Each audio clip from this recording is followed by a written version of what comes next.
We need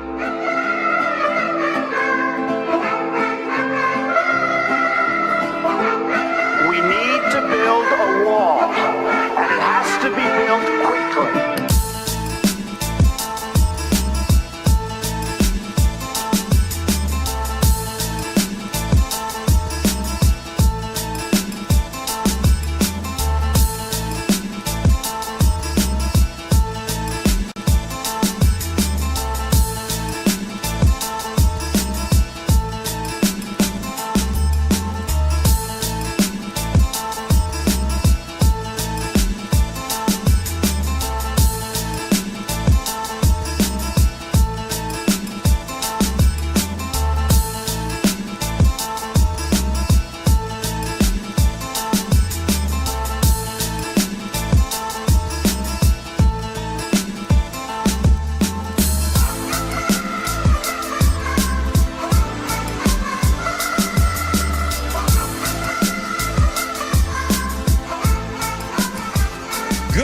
It is 9:06 on Super Talk 99.7 WTN. Hey, how are you? I'm Chris Hand.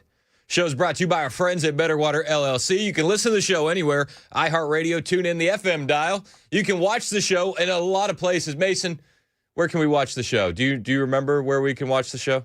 I believe it's Facebook, YouTube, Twitter, Twitch, and sometimes Rumble. Okay, so can I give you a little inside baseball? What's the inside baseball? So yesterday we had Josh on, Senior Director of Turning Point USA. We're going to have him on again today, and I'll tell you why in a second. So I didn't even think of this. I started crapping on Rumble, and my friends over at Turning Point have an exclusive partnership with Rumble for all of their live streaming. And I'm like halfway through crapping on Rumble, and I look over at Josh, and he's just very uncomfortable. I was like, "Oh, my bad, dude." I forgot. My bad for telling you the truth. Rumble is a janky platform. We wish it was better. I love the free speech about it, but it's so hard to use. And like, you have to literally type in the radio station exactly 99.7 WTN, no spaces to find it. Yeah, and even then, sometimes it doesn't even pop up. It's a lot easier to find us on YouTube, no matter where you're watching us. We hope that you hit like, you hit subscribe, and you share the show with your friends. Help us grow the digital footprint of the radio station. With this audience, how great you guys are, there's no reason why we shouldn't take over the entire state of Tennessee and be the #1 news source in all of Tennessee. Does that make sense? Why shouldn't we? If not us, then who? You wouldn't want one of those liberal outlets to get it, would you? No. No, so please find us online, hit like, hit subscribe, share the show with your friends. All right, so today, huge announcement coming from Governor Lee, Marsha Blackburn, my friend Josh Tifo, Riley Gaines. They are downtown Nashville, and they're going to be announcing a massive partnership between Turning Point USA and the state of Tennessee, ensuring a Club America chapter in every high school across the state. That announcement should be coming any minute, and we will be covering that live. We're very excited about it. Josh is going to call in after the announcement is official, along with Riley Gaines, to give us all the details that we need to know about the Club America chapters in every high school across the state. What does that mean? What does that look like in practice? It's a huge deal, and shout out to Governor Lee for helping make it happen. Shout out to Turning Point USA, Marsha Blackburn, the whole crew up there for getting this across the finish line. It is a big deal, and you're going to start seeing more of these pop up through many, many states, mostly in the South, and it's a huge deal. This is fantastic. We know that the public school system is an indoctrination of liberal ideology, and this is a huge step to fight back against that. So shout out to the guys working behind the scenes on this. It's a massive win, huge victory, and we'll be talking about that later on in the show. And as the audio comes available, we'll have it for you right here on Super Talk 99.7 WTN. But we're very excited for those guys. They've been working hard for it. They deserve it, and congrats. Just big congrats to my Turning Point friends. On the way, also, we'll talk about a huge plethora of things. We'll talk about immigration. We'll talk about Somalia, the latest on there. And we'll also be joined by our friend Monica Page, live from the North Lawn of the White House. If you've never watched us on YouTube, it's always a great time to watch when Monica Page joins us, because you get to see the White House in the background. And I believe it's another snow-covered day in D.C. How long into the winter do you think Monica Page goes before she stops doing the hits with us and then moves inside, says it's too cold? Yeah, I don't know. Snow looks cool in the White House. It does look cool, but it looks freezing at the exact same time. True. I don't know how much longer we'll have her weekly until the spring. Maybe she'll go into the ballroom. Maybe. And then she's gonna have that baby soon too. Man, that'll be. So I don't know how many of these we're gonna have left as we head into the winter. So Monica Page will join us at 10 a.m. Let's start today with a huge letdown. Let's start with bad news. We're gonna have a lot of good news on the way. So I feel like let's start with the bad news. Let's get it out of the way. Indiana let us down yesterday. Did you see that? Terrible. The Indiana GOP, their senators rejected the Trump-supported 2026 congressional map redistricting that would have made the state 9 Republican seats to 0 Democrats. We would have been able to pick up 2 more seats. That's what we should have been able to do. But Indiana is soft, 100% soft. J.D. Vance wasn't exactly pleased about it. He targeted the head of the Indiana Senate leader, Rod Bray, for lying to his face, posting this on X. Rod Bray, the Senate leader in Indiana, has consistently told us he wouldn't fight redistricting while simultaneously whipping his members against it. That level of dishonesty cannot be rewarded, and the Indiana GOP needs to choose a side. Donald Trump has gone out and gone a step further, vowing to support primary challenges against GOP senators who voted down that new congressional map. And this is this is something that we were supposed to be past. You know, you remember in 2016 when Trump wins, he's like, I'm going to teach the Republicans how to fight again. And it seems like there's a lot of Republicans that still need to learn how to fight. They still need to learn how to step their game up. Indiana is soft and weak, feckless. And President Trump said, we're going to be supporting primary challengers against these losers. Funny, because I won Indiana all 3 times by a landslide. And I wasn't working on it very hard. Would have been nice. I think we would have picked up 2 seats if we did that. You had one gentleman, the head of the Senate, I guess, Bray, whatever his name is. I heard he was against it. He'll probably lose his next primary, whatever that is. I hope he does, but because he's done a tremendous disservice. I mean, think of it. It's a great place. I love the people there. They love me. You know, we won in a landslide all 3 times. Got tremendous votes. I got record votes. And then there's no reason for doing that. And the Democrats do it to us, so I can't imagine that they do it. But I wasn't very much involved. But there's a man named Bray, Rod Bray, head of the Senate. Was that Bray? Is that the name, Bray? I mean, I'm sure that whenever his primary is, it's I think in 2 years. But I'm sure he'll go down. He'll go down. I'll certainly support anybody that wants to go against him. Primaries on deck. Congratulations, you played yourself. You could have helped the Republicans secure that majority as we head toward midterms, but you decided to be soft and weak and give the Democrats a win. What the hell is going on with Indiana? Do Republicans understand what we're up against? You guys remember the 4 years under Joe Biden, right? You remember what happened when the Democrats took control of the House when President Trump was in his first term. Is that what you want again? It blows my mind how soft these losers are. No fighting them. None. Well, they're going to have to fight when President Trump supports those primaries. Instead of doing what they should have done yesterday, giving the Republicans 2 more seats, they gave the Democrats a huge win. And the Democrats are gloating. Make no mistake about it. They are downright giddy about it. Adam Schiff is very satisfied with the win. And he was talking with Anderson Cooper yesterday. And Adam Schiff is very happy about what the Indiana Republicans did, what they voted against, and that tells you everything you need to know about what happened in Indiana yesterday. This is Shifty Schiff on with Anderson Cooper. It shows that there are some limits, at least in some parts of the country.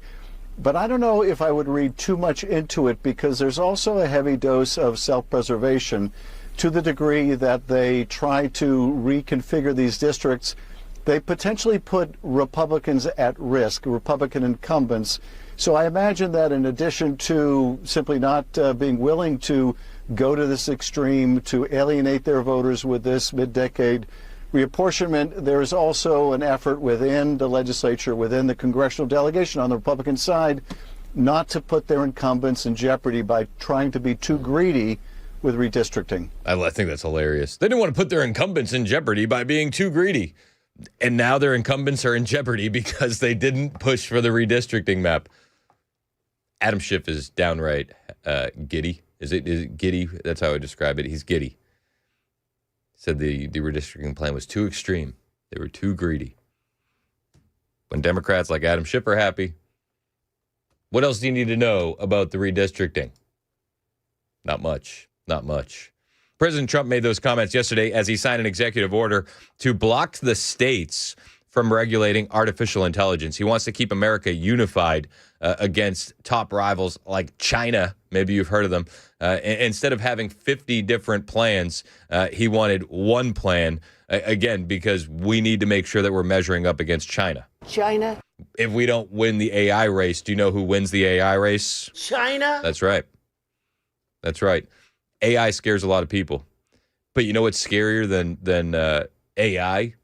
It would be China being in control of AI. China? That's right. China? Yes. China. Exactly. Nobody wants that. So he signed the executive order yesterday, and I'm a fan of making sure that America wins the AI race. This is the new arms race, and this is the moment where he signed that executive order. Mr. President, as you said, in keeping with your commitment to grow the American economy, create potentially millions of new American jobs, and maintain America's technological and military superiority in the years ahead, this is an executive order that orders aspects of your administration to take decisive action to ensure that AI can operate within a single national framework in this country, as opposed to being subject to state-level regulation that could potentially cripple the industry. David Sachs, your AI and crypto czar, has been one of the key players and key authors behind this EO. He can give you more of the granular detail, but the big picture is that we're taking steps to ensure that AI operates under a single national standard so that we can reap the benefits that will come from it in terms of economic growth, job development, national security, and technological edge. And it's really the biggest industry that anybody's seen. I mean, it's taking off. And again, I believe there'll only be one country that really benefits, and it should be the United States. And it will be if we do this, if we're unified. We have to be unified. China is unified because they have one vote. That's President Xi. He says do it, and that's the end of that. You know, we have a different system, but we have a system that's good, but we only have a system that's good if it's smart. David Sachs, could you say a few words, please? Yes, sir. So, as you pointed out, we have over 1,000 bills going through state legislatures right now to regulate AI. Over 100 of them have already passed. 25% of them are in California, New York, and Illinois. You've got 50 states running in 50 different directions. It just doesn't make sense. We're creating a confusing patchwork of regulation. And what we need is a single federal standard. And that's what the CEO says, sir, is it basically states that the policy of your administration is to create that federal framework. We're going to work with Congress, like the chairman here of the Commerce Committee, Senator Cruz, and other members of Congress to define that framework. In the meantime, this EO gives your administration tools to push back on the most onerous and excessive state regulations. We're not going to push back on all of them. For example, kid safety, we're going to protect. We're not pushing back on that, but we're going to push back on the most onerous examples of state regulations, sir. You wouldn't want California and New York and Illinois regulating the AI. We don't want that. And you don't want a million different plans. They said 1,000 pieces of legislation are now being pushed to regulate AI. That's a bit sloppy, a bit confusing. I think this is the right move. If you want to win the AI arms race, and I understand why AI is so terrifying to so many. We've all seen the Terminator. We all know about the Skynet. I completely understand that. but it'd be more terrifying if it's in the hands of our enemies than in the hands of President Trump. And I'm going to trust him on this. I think this is the right move. We'll see what happens, and we'll provide more updates as they become available. But they're in the office, and they're talking about the AI regulation. Donald Trump also took the opportunity to talk about affordability, and he called out the so-called experts on the affordability crisis. We've heard so many crying and whining about affordability, and President Trump doesn't know what he's doing, and his messaging is all off. Yet what we see tells us the exact opposite. I made the point yesterday. Why would we be seeing all of this investment in the country if we're about to hit a recession? Why would we see all this investment in the country if we're about to lose our lunch in the economy?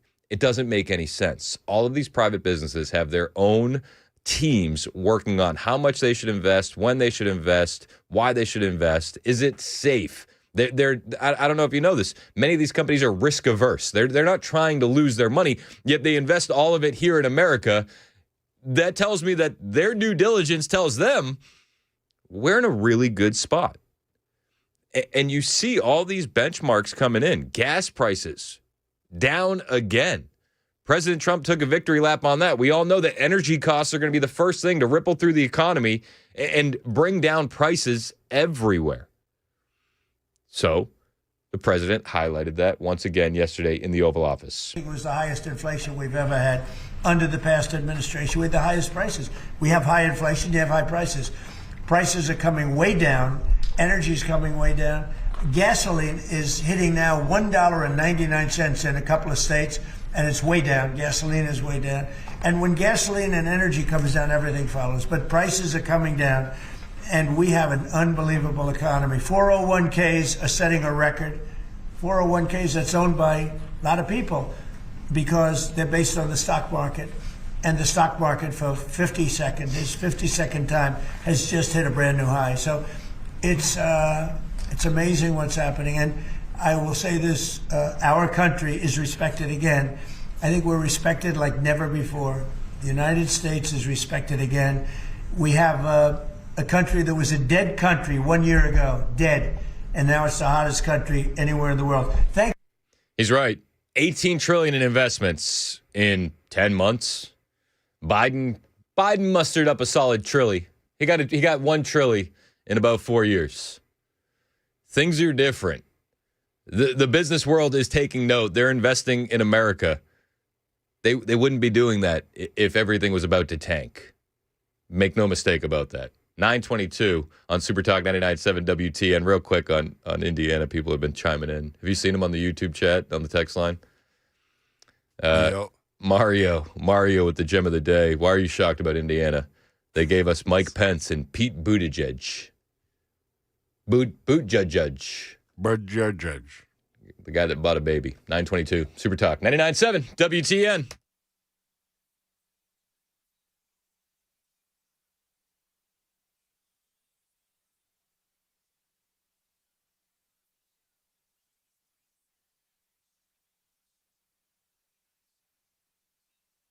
Hey, what's up? It's Chris Hand here from my friends at Zero Res Nashville. Family's coming over. Hopefully you're not doing like the Clark Griswold Christmas vacation and getting the in-laws in 10 days before Christmas. That's insanity. Hopefully you're cleaning up 10 days before Christmas. Hopefully you're calling my friends at Zero Res. They have a 100% success rate at my home of getting the, what the heck is that, out of the carpet. Every single time my wife or I have said, wait, what the heck is that? They have gotten it out of the carpet. I got 4 kids, 2 dogs. We don't know what the heck that is. We know Zero Res is going to clean it up with their exclusive ZR water. They're the Maha of carpet cleaning. No soap, no harsh soap, no residue, no harsh chemicals. Just their exclusive ZR water. Cleaning your carpets, keeping them cleaner longer. Right now, just in time for your holiday clean, 2 rooms plus a hallway or stairs for $129, or 3 rooms plus the hallway or stairs for $149. You're not going to beat a deal like this anywhere else. Call my guys, Zero Res in Nashville today. 615-535-9376. That's 535-9376, or you can book online at ZeroResNashville.com.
Well, get ready for your head to explode. Kilmar Abrego Garcia catches yet another break this morning from that very same judge who set him free yesterday.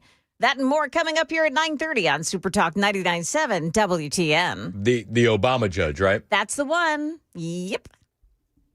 Yep. Her. Well, let's not assume gender here.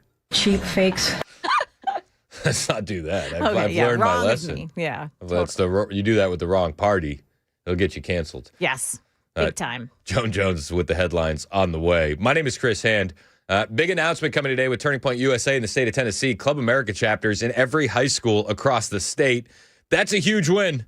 It's a massive win. We'll be talking with Josh Tifo and Riley Gaines later on the show. We'll also be joined by our White House reporter, Monica Page, here at about 10:05, live from the White House North Lawn. It's been a busy week at the White House. The Kilmar Abrego Garcia story is massive, and I'm as eager as you are to hear what the latest is. What additional break did he get from the judge in the Obama judge?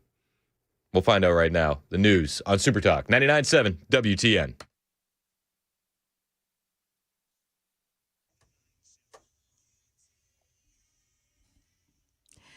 It is 9:30. I'm Joan Jones with your top stories. A federal judge at it again, this time blocking the government from taking Kilmar Abrego Garcia into custody again today, just as he was scheduled to check in with ICE in Baltimore this morning. An emboldened Abrego Garcia addressing the crowd through an interpreter that had gathered there to cheer him on. I stand before you as a free man, and I want you to remember me this way, with my head held up high. Yeah, the judge here is Paula Zinnes. Again, she was the one who set him free yesterday, saying there is no final order of removal for Garcia. The man accused of murdering conservative commentator Charlie Kirk at Utah Valley University in September in court in person for the first time yesterday. Physically in court for the first time rather than by video link, Tyler Robinson, accused of murdering Charlie Kirk, appeared thin, wearing a light blue dress shirt and tie, at times seen adjusting that tie. Before court started, he was chatting, smiling, and chuckling with his attorneys. Counsel, as we're moving forward today, The judge said the hearing was to deal with a couple of issues, including updating the gag order, court security, and attempts by the media to unseal case documents. Alex Stone, EBC News. Well, with the World Cup set to arrive in the U.S., Mexico, and Canada next year, prices are flying high for those tickets. There's a fan organization called Football Supporters of Europe.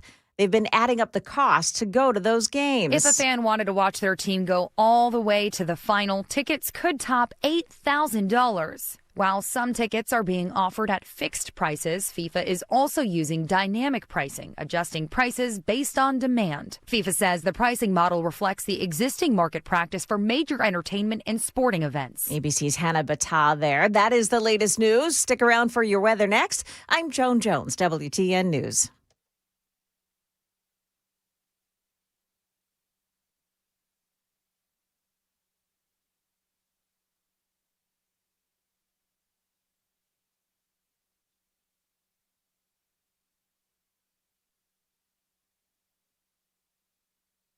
Hey, what's up? It's Chris Hand here for my friends at the Glock store. This is your last weekend to get your photo with Tactical Santa at the Glock store. This is going to be a photo memory that you're never going to forget. Who is Tactical Santa? Tactical Santa's seen some things.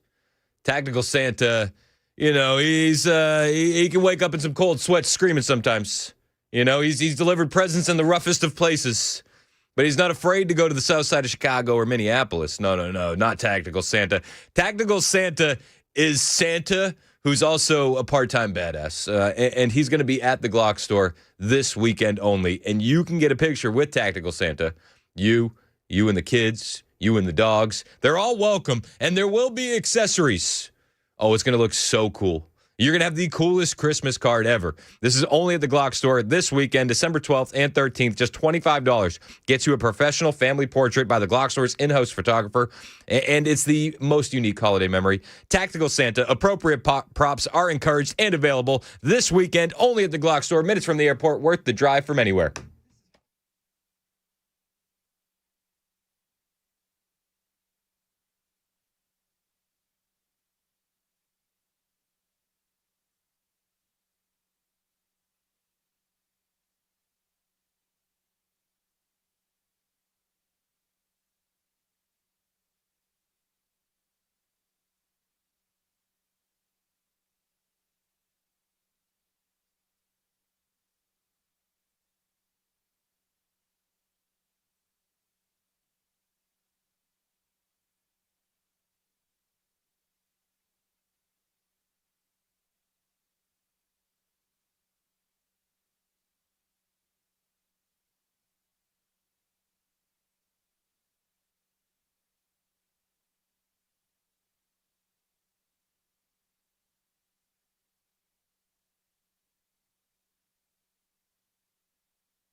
It's 9:36, Super Talk 99.7 WTN. Hey, how are you? It's Chris Hand. Find me on your favorite social media platform, at Chris Hand on air.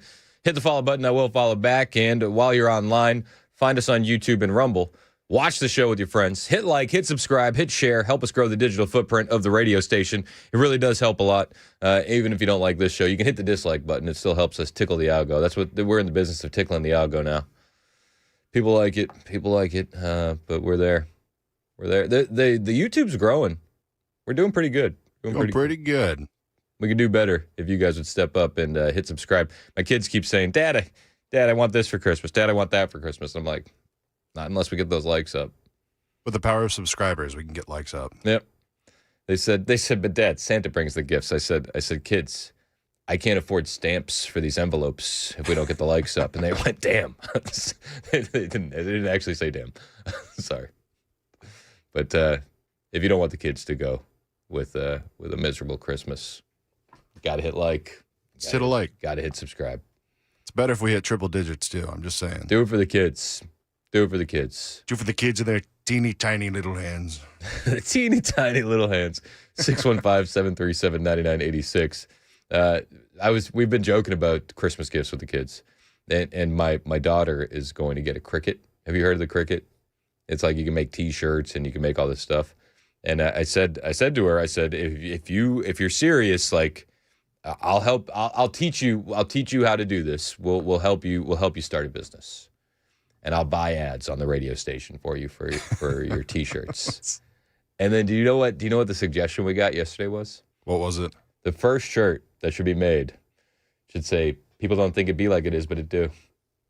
And then on the back have it say, people be texting. People be texting. People be texting. It's true. People be texting. 615-737-9986 if you want to text the show. You can call the show, same number. You can jump in the Unhinged YouTube chat. We love you guys over in the YouTube chat. Shout out and salute. All right, let's talk about immigration.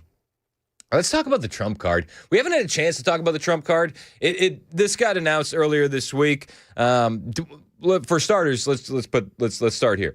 DHS announced that 2.5 million illegal aliens have left the United States since President Trump has taken office. It's a big number. Not as big as we need it to be, but a big number nonetheless. 600,000 illegals have been forcefully deported. 1.9 million illegal aliens have self-deported. These are big wins. And we're tightening who can come into our country. Also a big win.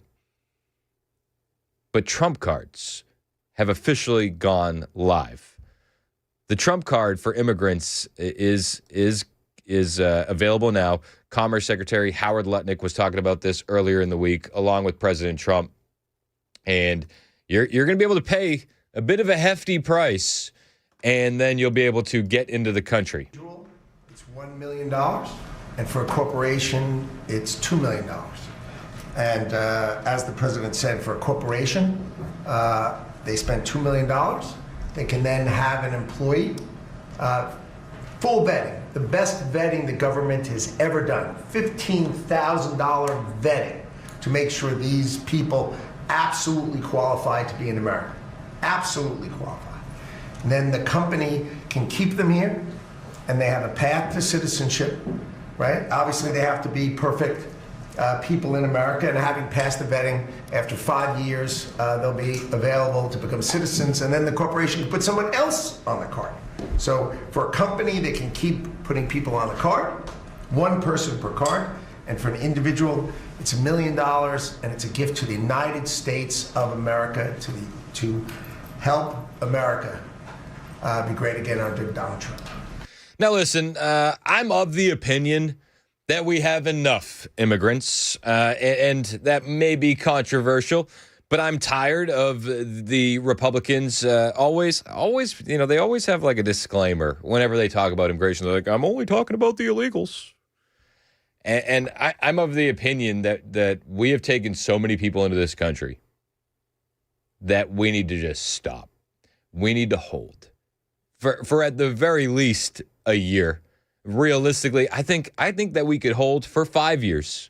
I think that we could put a hold on everything for 10 years.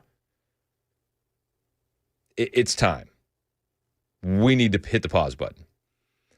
That being said, the Trump cards do add a bit more, I don't know if accountability is the right word, but there's definitely more buy-in, right? If you're paying $1 million to get somebody over here, there's something tangible attached to them. They're not going to be as likely to screw up. They're not going to come in here and leech off the public dole like we've seen so many before. So I don't necessarily hate the idea, but I don't necessarily think it's moving in the direction that we need to move. That being said, $15,000 for vetting. I don't think we're going to get anybody on the Trump card that's going to cause any issues, and it's definitely not going to bear any resemblance to what we saw during the Biden administration with the Haitians, with the Somalis, or with the Afghans. It's just not. These two things couldn't be more different. So I'm torn on it. I'll be honest with you. I'm a bit torn on the Trump card. I'm not against bringing revenue into the country. I'm not necessarily against immigrants who can contribute. I just think we're in over our head with immigrants in this country already, and slowing it down and pausing it or stopping it altogether for a little while, that's the correct move. But again, with the vetting that they say they're going to do, that is extensive. $15,000 for vetting is extensive. It's not going to resemble what we saw during the Biden era with the Haitians, eating the dogs and eating the cats, with the Somalis taking the money and telling you that their kids have autism, or the Afghans, which the Afghans is insane, the terror attacks that we've seen. But the Democrats, they love the Afghans. They don't want us to deport any of them. The ones that Biden let in because we had to. They were our allies, and now they're committing terror attacks against the National Guard. Rep. Sidney Kamlager Dove out of California. They threw our allies and our military under the bus. Trump's weaponization of the horrific shooting of the National Guardsmen before we had even gathered the full facts to scapegoat Afghan allies and immigration communities has been repugnant.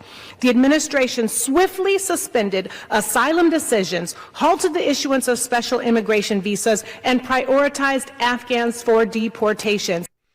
I don't have any issue with that, actually. And when she says that we threw our Afghan allies under the bus, I would remind you the haphazard withdrawal of Afghanistan did that, actually. That's when the allies got thrown under the bus, along with our own service members. And who was in charge when that happened?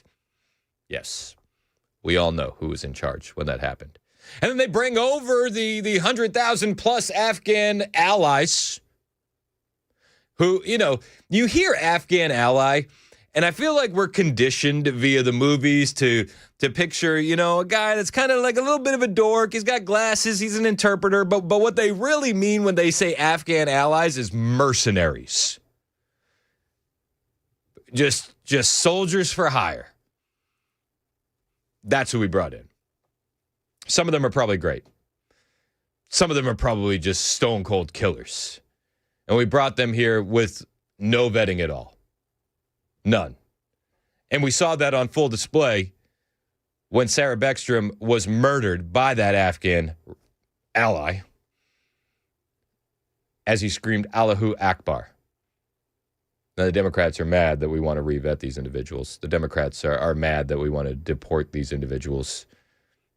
The Biden administration did no vetting. None. Yesterday, Rep. Benny Thompson out of Mississippi, he said that the shooting of Sarah Beckstrom and Andrew Wolf was an accident. He literally said this. This was during a hearing with Kristi Noem, an oversight hearing. And well, I'll just run the tape. I don't even think there's any explanation needed. I'll just run the tape. Madam Secretary, you and the gentleman from NCTC reference the unfortunate accident that occurred with the National Guardsman being killed. You think that was an unfortunate accident? I mean, it was a terrorist attack. Wait. Look, I'll get it straight. Then you can He shot our National Guardsman in the head. Look, Mr. Chairman, will you direct the witness to allow me to ask my question? Excuse me. Tell the witness to quiet down. I need to ask my question. What an idiot. What a downright despicable human being. I think that was intentional. I don't know how you can claim it wasn't. He didn't seem like his words were jumbled up at all. He seemed like he truly, truly believed it. It was an accident. As the radical Islamist Afghani ally shouts Allahu Akbar and shoots our National Guard soldiers. Just like Bob Ross. It's like just a little happy little accident.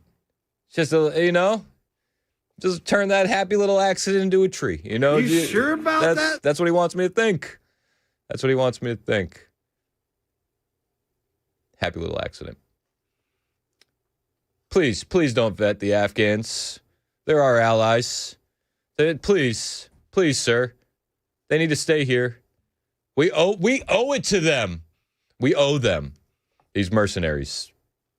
I don't know about that.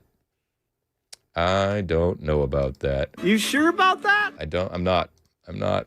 Tulsi Gabbard is also not impressed with Rep. Benny Thompson. She took to Fox News, talking with Brian Kilmeade this morning, as Benny Thompson calls the shooting of the National Guard soldier, Sarah Beckstrom, an accident. It is absolutely infuriating. This is someone who is a very, very senior leader in Congress, who for a long time has led the Homeland Security Committee in Congress. And the fact that he cannot and refuses to directly identify this attack for what it was, a terrorist attack on our own soil against our National Guard men and women in this case, who are putting their lives on the line. Their direct mission was to keep the American people safe right here on our streets in Washington, D.C. This exchange really points to the egregious and longstanding problem, Brian, that we've seen, which is leaders, some on both sides of the aisle, who refuse to identify this Islamist terrorist threat for exactly what it is, which is one of the reasons why we find ourselves in the position that we're in today. Amen. Amen. You can't directly identify this attack for what it was. It was terrorism. It wasn't a happy little accident. And Tulsi Gabbard goes on to say that they're going to be working through all the Afghan refugees, all the so-called allies, and they're going to have to revet every single one of them, because what the Democrats did when they brought them in here can't be trusted. And I think that summarizes everything we need to know about the Democrats. Through our National Counterterrorism Center, we are going through and working with our partners in the FBI and Department of Homeland Security in going and actually revetting every single one of these individuals. We've got to realize of what's happening here within the context of the greater threat that we face. We know that Al-Qaeda and ISIS continue to actively plot attacks against our homeland.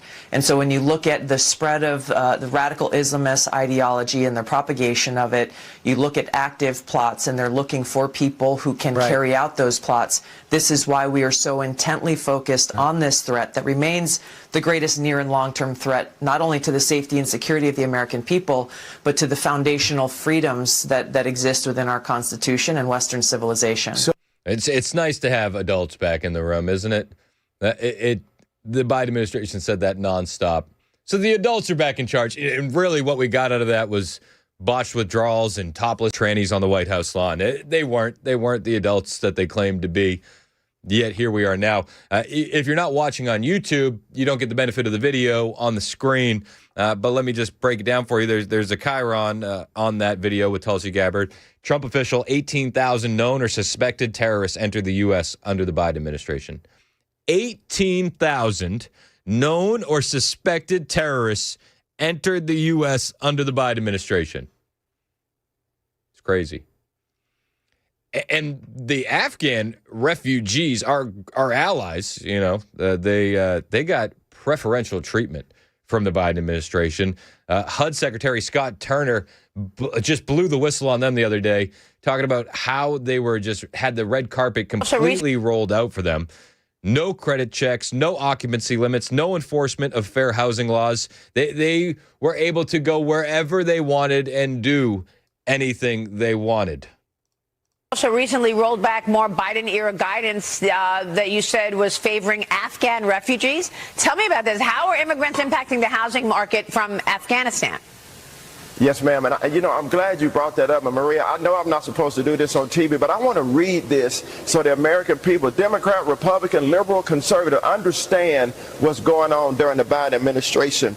Our HUD, Fair Housing and Equal Opportunity Office, we have taken down guidance that during the Biden administration encouraged landlords and property owners to forego regularly required credit checks for refugees so they didn't have to do credit checks. It encouraged landlords and public housing authorities to exempt Afghan refugees from occupancy limits so they can have as many people as they wanted living in HUD-funded housing. Also advised landlords and property owners to evade the fair housing laws, which we're supposed to uphold, evade the fair housing laws by publishing marketing materials in languages other than English so that they could market to Afghan refugees. Wow. That was what's going on during the Biden administration, but we have since withdrawn that and torn that guidance down to restore guidance that is for the American people. That's incredible.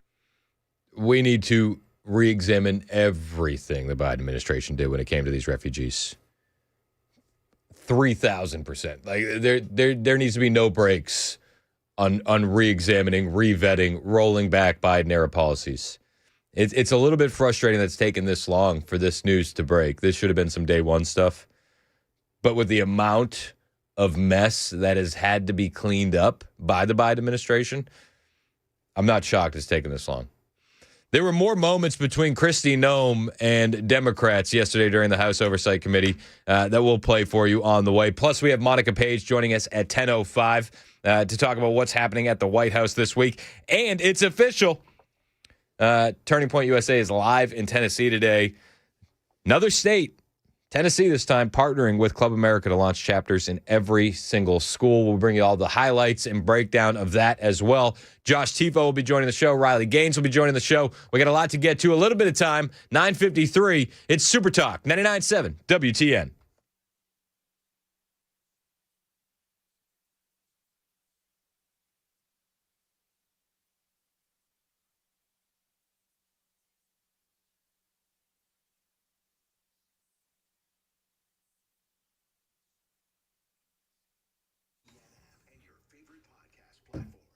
Hey, what's up? It's Chris Hand here from my friends at United Structural Systems, USS. We trust these guys. They're the best. They've been doing this work since 1994. 30,000 satisfied customers, keeping Tennessee homes dry, stable, and secure. And if you're walking around your house and you see any of these red flags or warning signs, it's time to really stop down and take inventory. Are you seeing cracks showing up in the drywall? Doors that won't shut right? Are you seeing your floors sagging? None of these are small problems. None of these issues are going to fix themselves. What this actually could mean is that you have a weakening foundation. This is a big issue. A solid foundation is going to be the backbone of a strong home. And when it gets weak, it's only going to get worse with time. This is why you need to call the pros at USS. They're not going to send a sales guy to your house worried about a quota. They're going to send an expert who knows what to do to fix the issues in your home. And they have no problem telling you if it's something cheap, quick, and easy. But if something that needs a little bit more work, a little bit more hands-on, trust these guys. They'll fix your foundation. The USS uses American-made adjustable steel supports built to last, backed with transferable warranties from I-beams to custom crawl space repairs. They'll fix it right the first time, so why would you call anyone else? Don't kick the can down the road. Call United Structural Systems, 615-488-7855, 488-7855, or find them online, USSTN.com.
It's 9:59 on Super Talk 99.7 WTN. Hey, how are you? It's Chris and. Show's brought to you by Better Water LLC. Love those guys. Love them. You can listen to the show anywhere. iHeartRadio, tune in the FM dial. You can watch the show on Super Talk TV, Facebook, Twitter, Twitch, YouTube, Rumble. I got some texts. I've been saying we got to get the likes up. We got to get the likes up. 0601 said, if you want to get your likes up, you need to get Kennedy back on the air, my oldest daughter. I bring the kids in around the holidays. So Kennedy's going to be on with me the day before Christmas. And then Brooks, I'll have Brooks in here, my oldest son, on New Year's Eve. Makes sense. So the day before Christmas Eve, Kennedy, she'll be in here on the 23rd. And then young Brooks will be in on New Year's Eve. Sounds like a good time to me. If you think I'm like radical and hardcore right, wait until you hear my 11-year-old.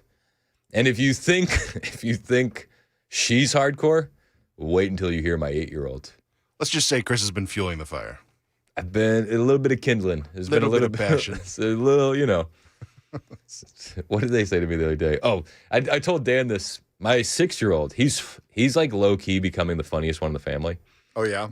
So I said to him, I said we're they're all watching Berenstein Bears Christmas, okay? And so I said. I'm just like, I don't even know why what I was saying, but we were talking. And I said to the kids, I said, is Jesus in this one? Do they talk about Jesus? My 6-year-old doesn't skip a beat, doesn't look at me. He goes, no, they don't. It's just a bunch of cuss words. And then he just kept watching TV. And I'm like, what? I said, Bishop, are you trolling me? And then they all just busted out laughing. That's so good. They're starting to troll. But yeah, the kids will be in as we get closer to the holidays. So hit like and subscribe. And I'll let them know that you guys are excited. 10:01 Super Talk 99.7 WTN.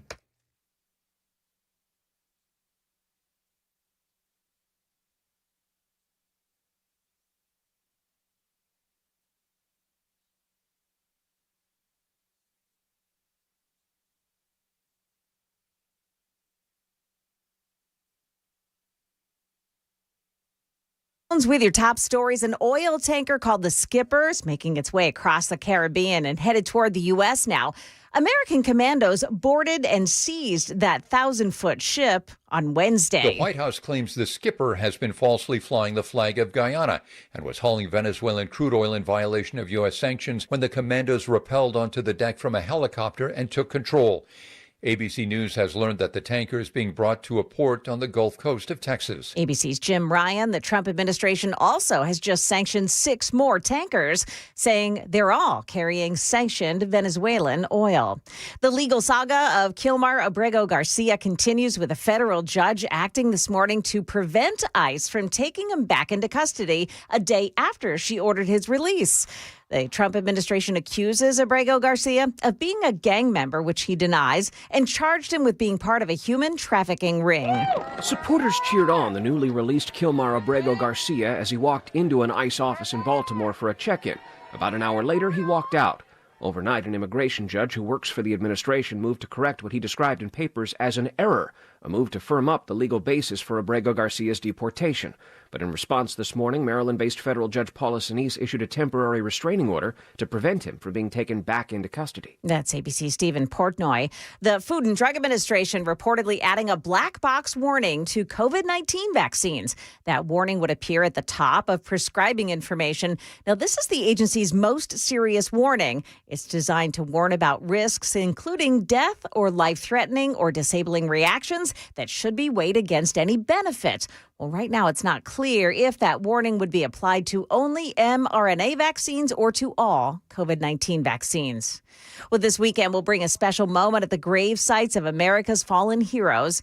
It's the organized effort for the holidays to place wreaths at millions of veterans' grave sites. At the graves of over 3 million of America's fallen veterans this weekend, there will be salutes and the names of the fallen read aloud. Gladys F. Wreaths Across America co-founder Karen Worcester. We are most known for placing wreaths on veterans' graves during the holiday season. In addition to a veterans convoy from Maine to Arlington National Cemetery, this weekend volunteers in all 50 states will place wreaths at the graves of America's fallen service members. To teach the next generation the value and cost of freedom. A labor of love coming from her family's wreath company in Maine. Alex Stone, ABC News. That is the latest news. Weather is up next. I'm Joan Jones, WTN News.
It's 10:07 on Super Talk 99.7 WTN. Hey, how are you? I'm Chris Hand. Show's brought to you by Better Water LLC. You can listen to us anywhere. iHeart, tune in the FM dial. If you're watching us on Super Talk TV, Facebook, Twitter, Twitch, YouTube, or Rumble, you'll see our next guest joining us live from the White House North Lawn. The wreaths are up on the windows at the White House. It looks beautiful out there. Monica Page joining us on Super Talk 99.7 WTN. What's up, Monica? Hey, Chris. Happy Friday. It is a lot colder than it looks out here. Don't let the sun peeking through the clouds fool you. It is cold. So, okay, we were kind of talking about you behind your back a little while ago. How long will you be able to deal with the cold outside? How is there a cutoff for you when it gets just too cold for you to be out there to do these hits on the North Lawn? Well, I'm a Northeastern girl at heart, so I can deal with it. I went to school in the Hudson Valley, so I can deal with a little bit of cold. But let me tell you, this past winter that we saw last year, it was freezing. That inauguration weekend, it was down to like 7 to 10 degrees. That is the coldest that it's been since I've lived and been around this DC area. I'm hoping this year it's a little bit more mild, but I just told your producer, I'm like, if it's going to be this cold, I want to see some snow on the ground at Amen. least. Amen. Let's get a little ROI on that investment. Do they have heaters for you guys? Is there a contingency plan if it does get too cold? We've got about 3 really nice space heaters that work phenomenally. And then in the summertime, we've got about 3 portable AC units that really pump nice cold air in the summertime. And the summers, I'd say, are arguably worse because we not only have just the dreaded heat and the sweat, you also have mosquitoes that kind of live in these like rainstorm grates on the sides of the tents where the rain drains in the water. So they breed there and it becomes mosquito heaven over here. So it's never a dull moment here at the White House. That's insane. But before we get to the news at the White House, I feel like you're the perfect person to talk to about this. An unlikely ally has emerged for the Trump administration. One, Nicki Minaj. What is going on, and why has Nicki Minaj become such an ally of the Trump administration?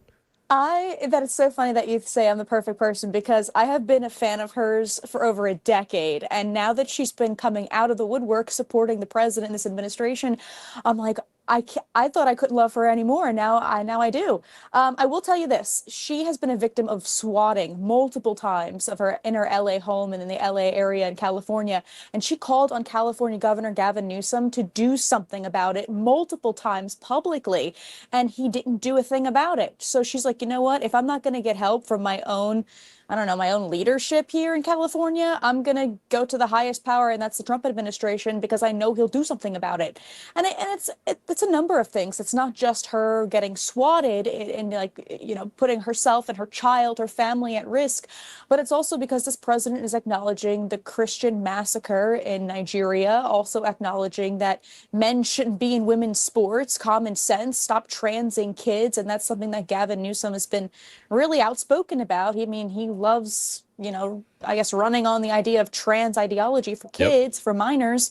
So she's like, you know what is this? It's really turning into something that I'm sure it's just unrecognizable to her. So I really appreciate what she's doing. I'm hoping that more people follow suit.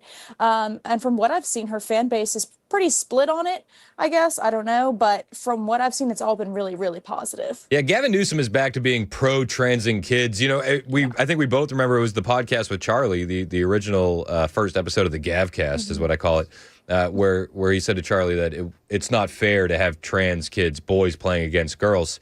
But he seems like he's run away from that recently to kind of satiate the leftist portion of his base. But Nicki Minaj posted a tweet, said, imagine being the guy running on wanting to see trans kids. Ha ha.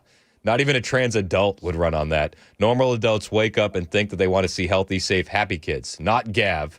The Gav-nots. Gav out. Send in the next guy. I'm bored. I love it. She's so creative with her words, and that's one of many that I saw this morning, of course, and of course in the past couple of weeks as well. She is so passionate about this, and I think the more that she realizes about the California leadership, the more that she realizes that it's not just in California, it's a lot of these Democrat leaders across the entire country. I think she's waking up, and I'm hoping that she's waking up the other people too, especially those who are in her own community. Yeah, amen. You guys have had a busy week at the White House. What has been the most dominating narrative at the White House so far in this past week? Well, this past week has really been focused on AI technologies. We just saw an executive order being signed just last night about AI, specifically making sure that the framework in the United States is unified when it comes to AI. We are apparently leading AI. Usually people are concerned about whether it's China or not, but the president is ensuring that we have a lot of artificial intelligence strength here in the United States.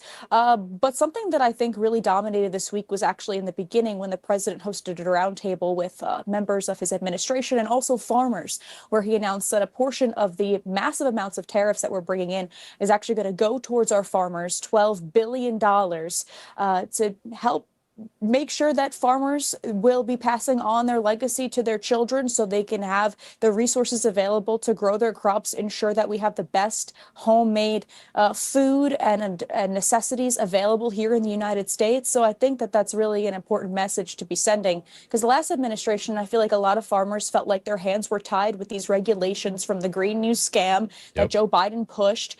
And, they felt like they couldn't truly do their jobs. They felt, maybe they weren't producing the best quality products or resources that they could have been. And this administration is saying, enough with the red tape. We're going to make sure you have the freedom to do what you want, make sure you have the technology to be able to harvest your crops, be able to farm, and take care of your animals, and make sure that you're thriving in your livelihoods. And I think that that's a really positive and really strong message coming out of the White House this week. Yeah, food security is national security, and that's a big deal. And it does feel like President Trump is more focused on this than any administration that I can recall. What else is dominating the news at the White House? See, there's so much news that I'm really interested as to where you guys are at on what the big story is, as opposed to what we think is the big story, because I think you can go in a numerous amount of directions with where the news has been. You really can. And I think a lot of this past week has been a lot about the economy. A lot of people have been voicing their concerns about affordability.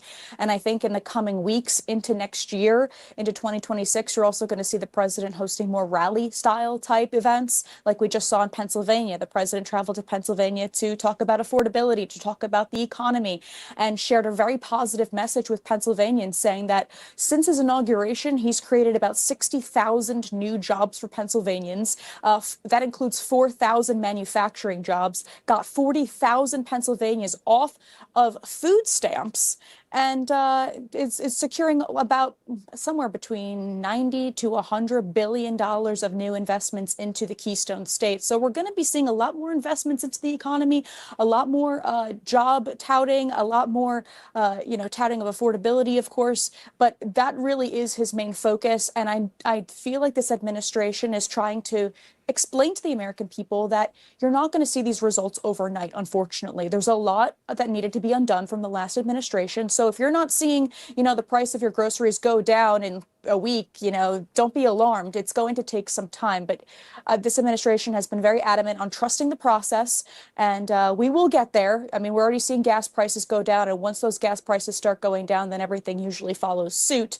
I know in some states it's about $1.99. Here in Virginia, it's less than $3, which I thought I'd never see. And same thing in New Jersey as well. So that's really been the dominating message, especially this month alone and as we transition to 2026. No, it's a huge message, and it seems like the Democrats are very focused on it now, though they didn't seem to have any attention on that during the Biden administration. Is there any sense of the Democrats, with the Democrats, the fact that all of these businesses are still investing in the country and they have their own teams doing their due diligence, that why would they be investing in an economy that was about to tank? Right. And that's like the biggest question, really, is are the Democrats seeing what we're seeing here on this side of things? I mean, when the president invites these, CEOs and leaders to the office of these major corporations to the Oval Office, and they're announcing billions of dollars of investments, billions of dollars into Trump accounts, wanting to ensure that everything here is homemade here in the United States, wanting to just make life better for Americans.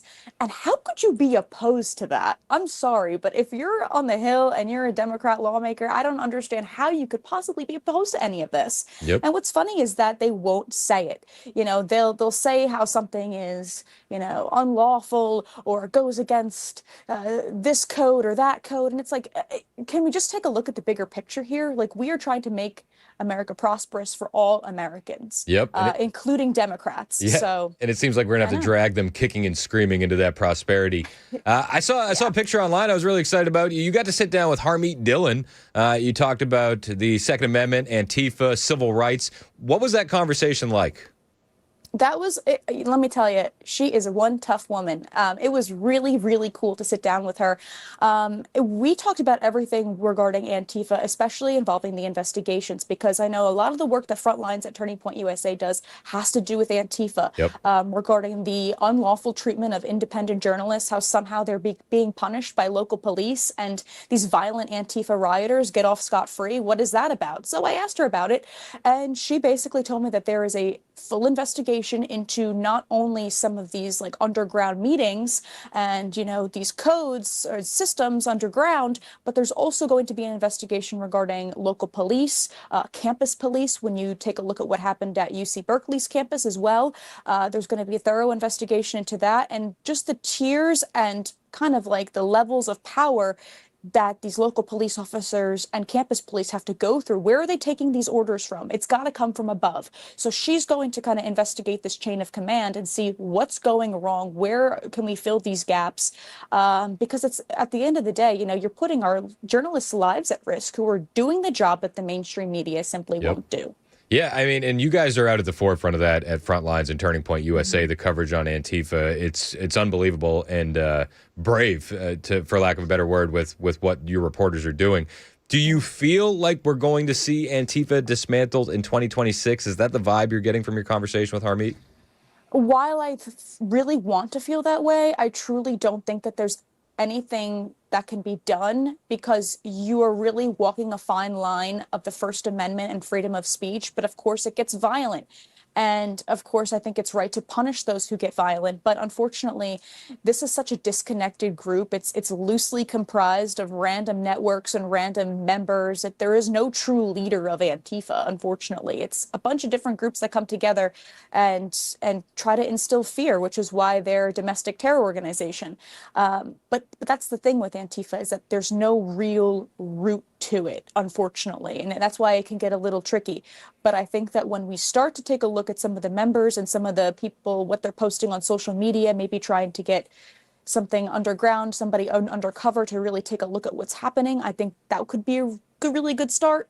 But unfortunately, I mean, these protests are still going to happen. These riots, I think, are still going to happen. These people are vile. And unfortunately, I think what needs to be done is we need to completely root out that local police department and instill it with some tougher law enforcement. Amen. Well, we'll be praying for that in 2026. Later on this afternoon, President Trump is participating in a bill signing ceremony. What do you know about that? Are you going to be in the room? Well, I will not be in the room, but I do know that the rumor is that it's the 1980s Olympic men's ice hockey team that defeated the Soviet Union, aka Miracle on Ice, will be here at the White House. So I believe that is what's to come this afternoon here at the White House. I know a lot of people are pretty excited about it here on the ground. Yeah, it's pretty cool. We were talking with Monica Page. She's our Frontlines Turning Point USA White House reporter. What's a story that we need to be paying more attention to, Monica?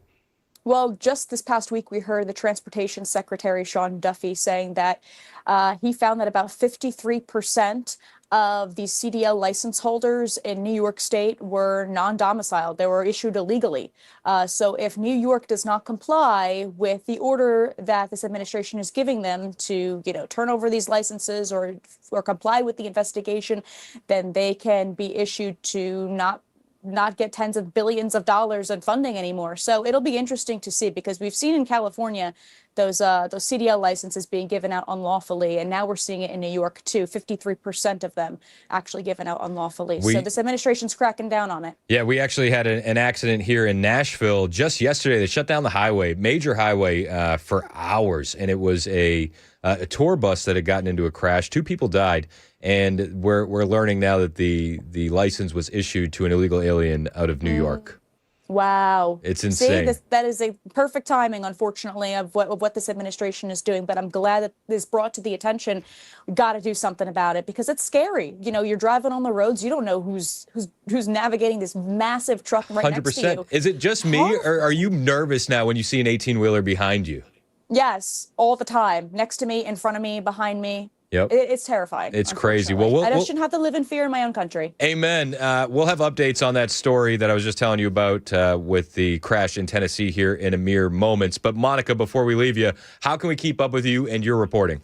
Thank you so much, Chris. You can follow me on X and Instagram at Monica Page, Paige TV. That's where I post all my updates and weekly happenings. So thank you so much for being here, and have a great weekend, Chris. Hey, you too. She's one of our favorite reporters. Make sure you follow her at Monica Page TV. It's 10:22. This is Super Talk 99.7 WTN.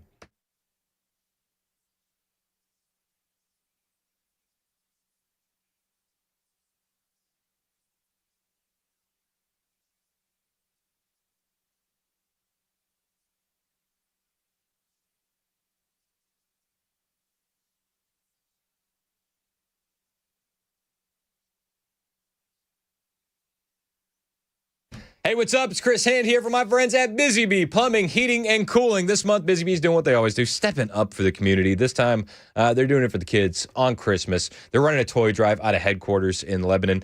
And if you drop off a toy, it'll stay right there in Wilson County, helping make sure no kid has a lousy Christmas this year. It is that time of year where we all should be stepping up. Busy Bee is doing their part. I hope you join them in doing that. And while you're thinking about everybody else, think about your house a little bit, too.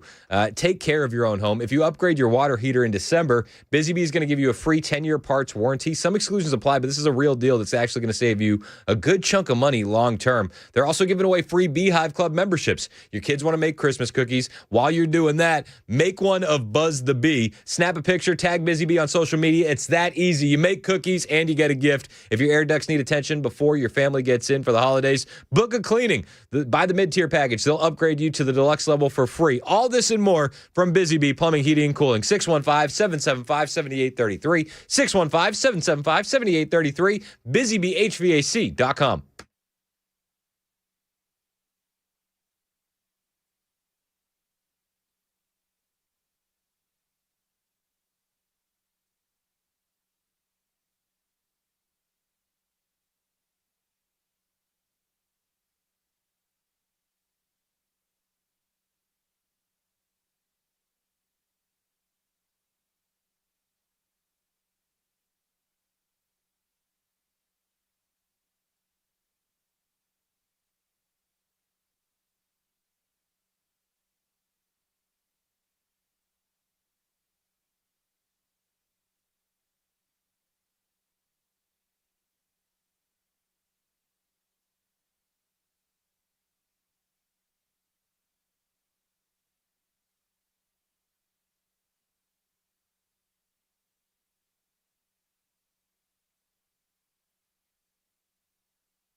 The Trump administration makes moves on more Venezuelan oil, and President Trump puts an end to another Biden-era program. That and more at 10:30 on Super Talk 99.7 WTN. It's 10:27 on Super Talk 99.7 WTN. Hey, how are you? It's Chris Hand. Show's brought to you by Better Water LLC. Water filtration systems, water softeners, betterwater.com. It is official. TPUSA's Club America has teamed up with Tennessee. The state partnership is now officially live. They announced it a mere few moments ago. This is a big deal. It's gonna have massive ripple effect for the youth in our country, and I'm very, very excited about it. Riley Gaines was in attendance. Nick Coca was in attendance. Our friend Josh Tifo was in attendance announcing this new plan. And we're going to be joined on the line by Riley Gaines and Josh Tifo here in a little bit to give us kind of a breakdown on the details of what was in this plan. The short and skinny of it is that no leftist teacher, no leftist administrator is ever going to be able to stand in between the students and conservative ideas any longer. They're just not. You're not going to get any pushback for creating a Turning Point USA chapter, a Club America chapter in Tennessee, no matter where you are. And that's a good thing. We'll talk with them on the way. It's a big day. It's exciting. And I love to see these guys building and continuing to grow. This is what Charlie would have wanted, and this is what's getting done. In the meantime, we've been talking a lot about immigration. We talked about the Afghan refugees and how much of a mess that is. That was left to us by the Biden administration. But a lot of this came out yesterday with Kristi Noem. She was in a House Oversight Committee hearing. She was getting some grief. You know who was giving her grief yesterday in the hearing? LaMonica McIver. LaMonica. You remember LaMonica. She is the congressional rep who was auditioning to be a Tennessee Titans offensive lineman at the New Jersey ICE facility and got arrested for it. LaMonica was the one who decided to give Kristi Noem some grief. The greatest threat to the homeland right now is a Department of Homeland Security that the American people no longer trust, a department actively undermined by its own secretary. This is on you, Secretary Noem. Yeah. The greatest threat to America is the Department of Homeland Security, thanks to Secretary Noem. Have you noticed an ongoing theme? We played Benny Thompson earlier. Benny Thompson said that it was an accident. It was a happy little accident that the Afghan refugee shot a National Guard soldier, Sarah Beckstrom, and killed her. Madam Secretary, you and the gentleman from NCTC reference the unfortunate accident that occurred with the National Guardsman being killed. You think that was an unfortunate accident? I mean, it was a terrorist attack. Wait. Look, I'll get it straight. Then you can He shot our National Guardsman in the head. Look, Mr. Chairman, will you direct the witness to allow me to ask my question? Yeah, Secretary Noem, always with the interrupting. People be interrupting, and they don't let us ask our questions. People be interrupting. 10:30, Super Talk 99.7 WTN.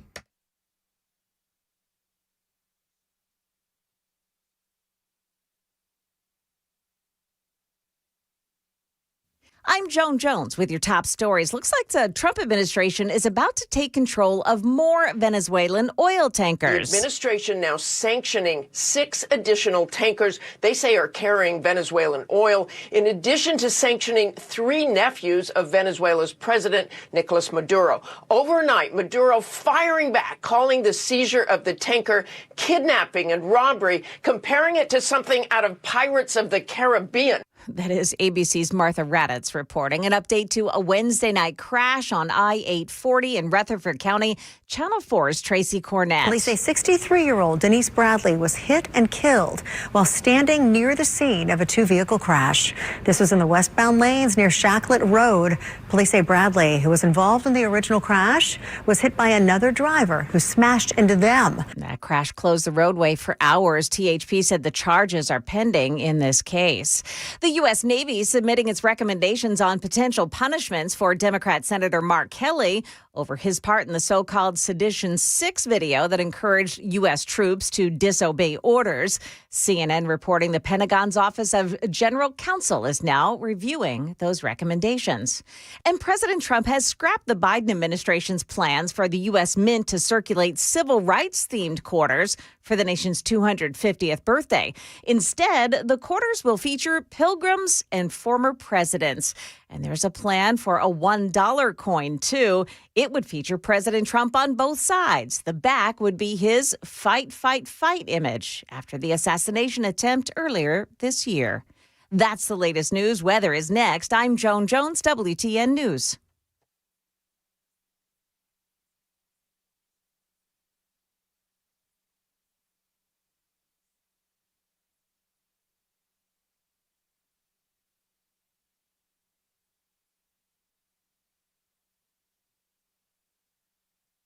Hey, what's up? It's Chris Hand here for my friend Aaron Parker over at Parker Safes and Vaults in Shelbyville. We love these guys. If you're a gun owner and you care about securing your collection, you don't want to trust the big box safe store. If you're getting a safe that a teenager can tip over, it's probably not the safest safe to get. Parker Safes and Vaults in Shelbyville provides real law enforcement level security.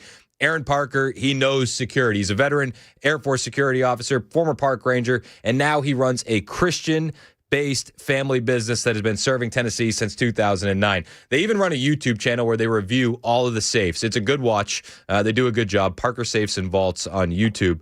But their safes don't just protect rifles and pistols. They protect jewelry, wedding sets, cash, passports, photo albums, all the stuff you wouldn't want to lose via fire or theft. And in December, if you mention the Chris Hand Show, you're going to get a free gift with your new safe. So you buy a gift for somebody else, you'll get a gift. You buy a gift for yourself, you get an extra gift. 931-842-6445. That's the number for Aaron Parker and Parker Safes and Vaults. 931-842-6445. Or you can find them on YouTube, search Parker Safes and Vaults, or you can find them online, parkersafes.com.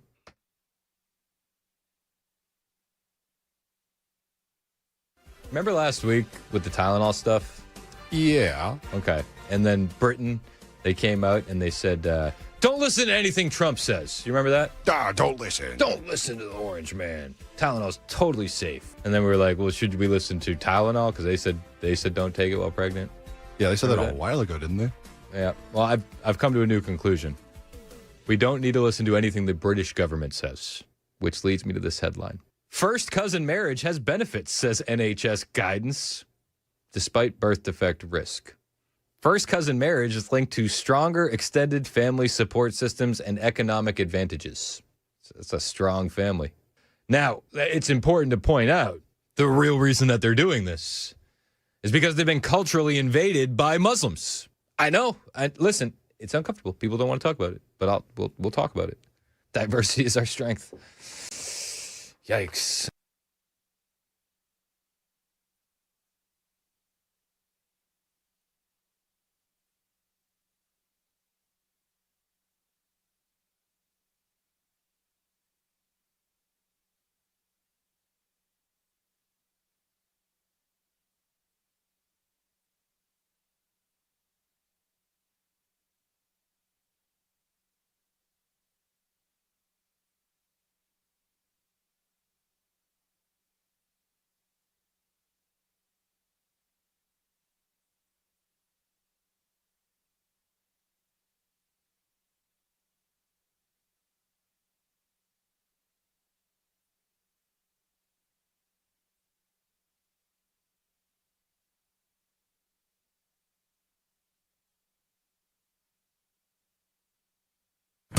From the Beacon Capital Management Weather Center.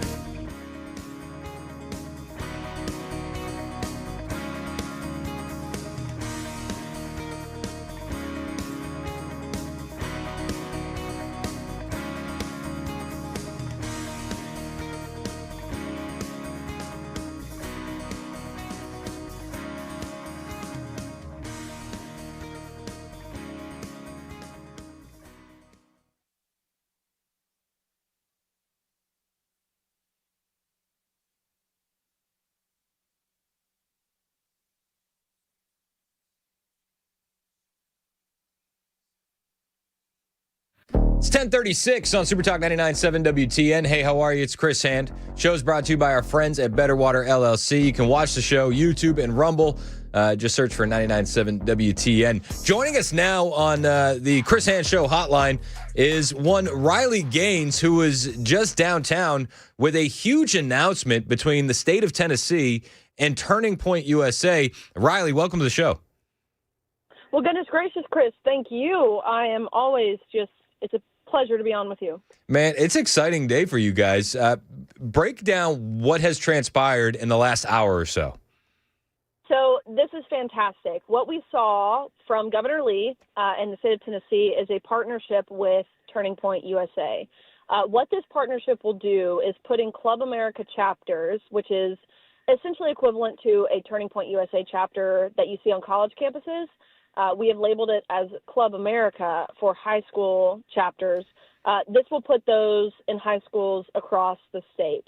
This is fantastic news, obviously, for the things that Club America represents. I think what we've learned really in the past 3 months following the assassination, the murder of Charlie Kirk, was that Tennessee is not immune to woke ideology. We have seen chapters, both high school and college chapters, even in Christian schools, have problems in starting up a Turning Point chapter. As you know, and I think as we've seen across the nation, there's really been a cultural revival, young people wanting to get involved, wanting to use their voices, wanting to be effective, live a life like Charlie Kirk did. These students have reached out to their local administrator, to their university, to their high school to start a chapter, and they've been denied. We saw this at MTSU. We saw this at UTC. We saw this at Rockville High School, et cetera, et cetera, et cetera. And so now this gives the ability for students to be able to challenge that authority when they say you can't do this. They can now say, actually, yes, we can, and it's required that we do. So huge partnership. We've seen this done by Texas and Florida. Tennessee is now the third state. And, of course, what we're hoping for is that more states follow suit. Yeah, I mean, and the ripple effect on this is going to be absolutely massive. You know, you might be raising your kids in a conservative Christian household, but the kids on the playground might not be exposed to those ideas. Does this hit a little bit closer to home now that you've become a mother? Oh, my gosh, it's everything. I think initially when I approached this conversation, of course, I mean, talking about the issues that I found myself talking about, you approach it from a place of personal experience. Yep. Obviously, what I faced as a Division I female swimmer at that national championships when the man was in the pool with us. But now I look at things in a totally different light. It's about the future that my daughter will grow up in, the country that she will inherit, the state that she will inherit. And so, I mean, that's everything. And I know you can speak to this as a parent. Your perspective just shifts. Absolutely. She is the most important thing in the world to me. And so now knowing that this will be instituted, of course, by the time she's in high school. She's only 10 weeks now, which is I always thought it was super cliche, too, when people would say, you know, like, they change so fast. I kind of would eye roll. But, oh, my gosh, that is definitely the truth. Knowing that this will be in place when she is in high school is a really comforting feeling for both my husband and myself. You know, we've talked about what we want to do with school. Of course, these Club America chapters, they don't necessarily remove the activists from their teaching positions, but it's a comforting feeling knowing that there's someone and someplace she can go to learn about how exceptional America is, the freedoms that we have, the trajectory of this country if we don't use our voices, all awesome things that I want her to be taught. Yeah, no, it's unbelievable. With Christmas on the way, being a new mom, what does this season kind of feel like for you? Well, we had her at like just the best time. It was September 29th. And so, you know, you go from that to Halloween, Thanksgiving, Christmas, New Year's, like all the things stacked on top of each other. And so going into this Christmas season, it's really special. My husband and I, we've talked about some of the different traditions that we kind of want to institute starting, you know, from year one of those being before presents are opened, we read the story of Jesus to remind, obviously, again, being just a few weeks old, that she won't retain anything, but starting the tradition of reminding our children the reason for the season. Yes, we're receiving gifts, but we would be nothing without our Creator who sent his Son to to walk this earth, to die on the cross for our sins, and again, rose again 3 days later with the hope and the promise of eternal life. And so it's fun being able to now, family of our own, start your own traditions that will hopefully carry on for many years. It's amazing. It truly is. It's the best part of life is having kids. And I love being able to kind of like witness this change in you from afar and watching like the objectives change. And I just want to say thank you. I mean, you've become such a national voice that it would be so easy to kind of go national and forget about what's happening right here in our home state of Tennessee. But you haven't forgotten that. And it's on full display today when you're down there launching this partnership with Turning Point USA and the state. And it's also on full display as you go into the weeds and into the lion's den and you're joining the library board. How has the Sumner County Library Board been treating you, Riley? Oh my gosh. Well, we had a meeting last night, wouldn't you know it? And it's so interesting, the dynamic again. And I think really understanding, kind of lifting the veil from your eyes and realizing like there is corruption even in your own community. That's a hard realization for me because this is a community that I love and care so deeply and so passionately about. Hence why I found it necessary and timely, quite honestly with you, to be involved in the way that I am. We had a meeting last night about the different library directors that have been employed at Hendersonville and Westmoreland. And there's just so much unnecessary drama. It is quite remarkable. But what I saw last night was every single seat in the audience filled with people, community members who care about their kids. And so it was really special to see that. And other board members told me that's not the norm. And so I think in highlighting some of the issues that we're experiencing, we're seeing people who are willing to show up and do what it takes to hold people accountable. That's what I think a lot of this boils down to, because on that board, you've got people who have an R by their name, but certainly don't act or vote in a way that would represent that. And so the public pressure that's there and the public outrage that we've seen, it keeps these people accountable, and that's what we need. And it's an important reminder. It's our job to make sure that public servants serve the public. It seems like bare minimum, but it's our job as people. And I think that's what was so special about today, too. Seeing so many high schoolers who were there, it reminded me this is being in the state capitol with them. It's like this is their house, They own this. Many of them, it was their first time in the state capitol. And so it was special for it to kind of click with them that technically that's their house. There's people who work there, they work for them, and so it's special. Yeah, and it's crazy. Once you become a parent, you start looking at these kids, and you're like, okay, everything I'm doing, it's like, well, my time has passed. I'm doing it for you guys now. And shout out to you for being such a loud voice and shining a light on everything. Where do you go in 2026? What are your goals, and what do you want to accomplish in the new year? Well, on the Club America front, we certainly want to see this in more states. I think there are states that can be targeted. Like Arkansas with Governor Huckabee Sanders, states like Oklahoma with Governor Stitt, states like West Virginia, I think would be a good one, Governor Morrissey, all I think who would really be super excited to jump on board with what we're doing at Turning Point.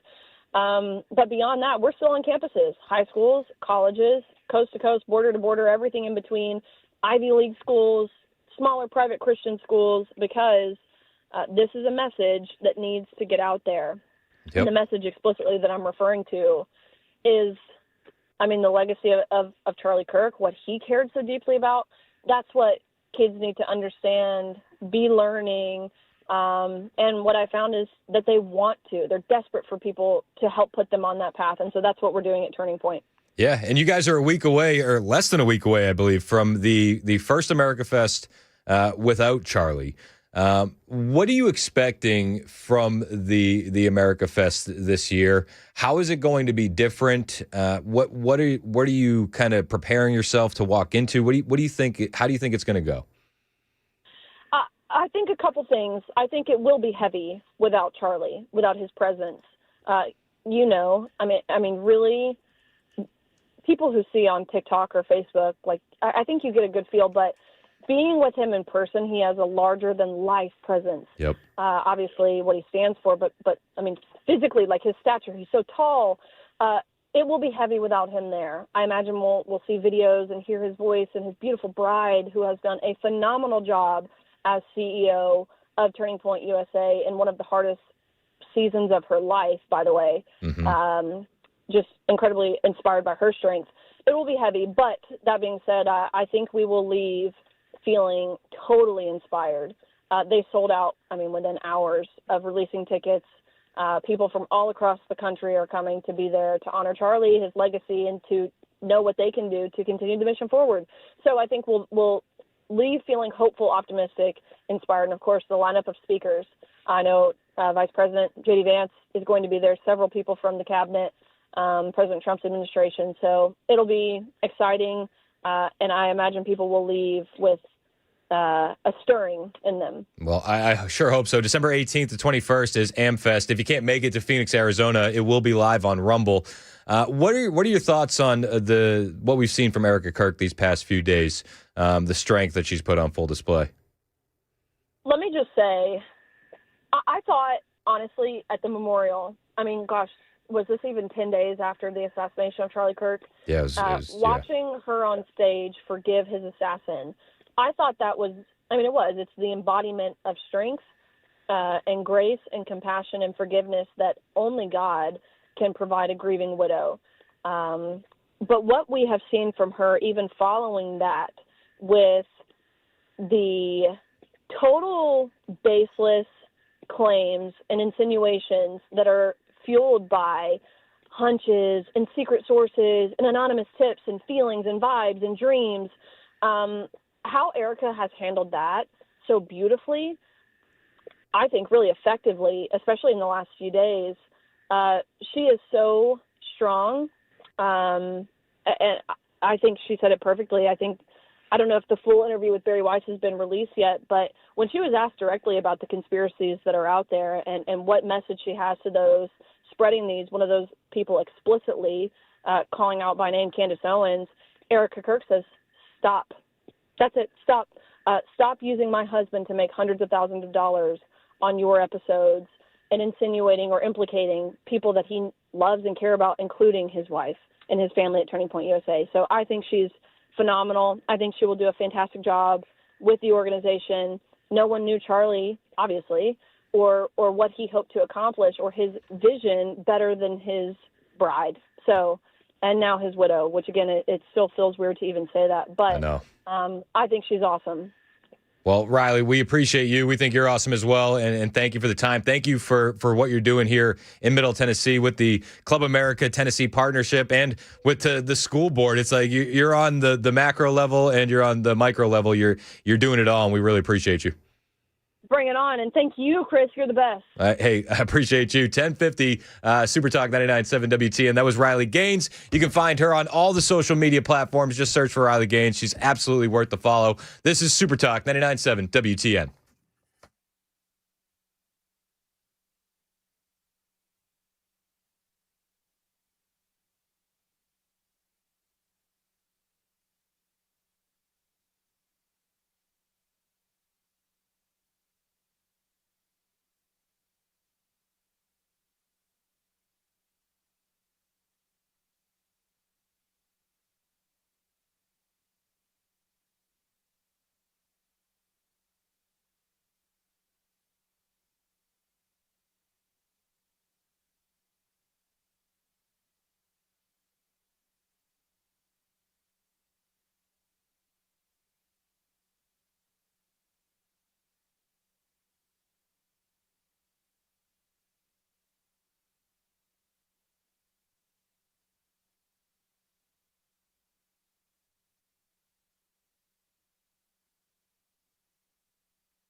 Did you know that a recent Pew Research Center survey showed 62% of U.S. adults believe in hell, but only 2% believe they are going to hell after they die?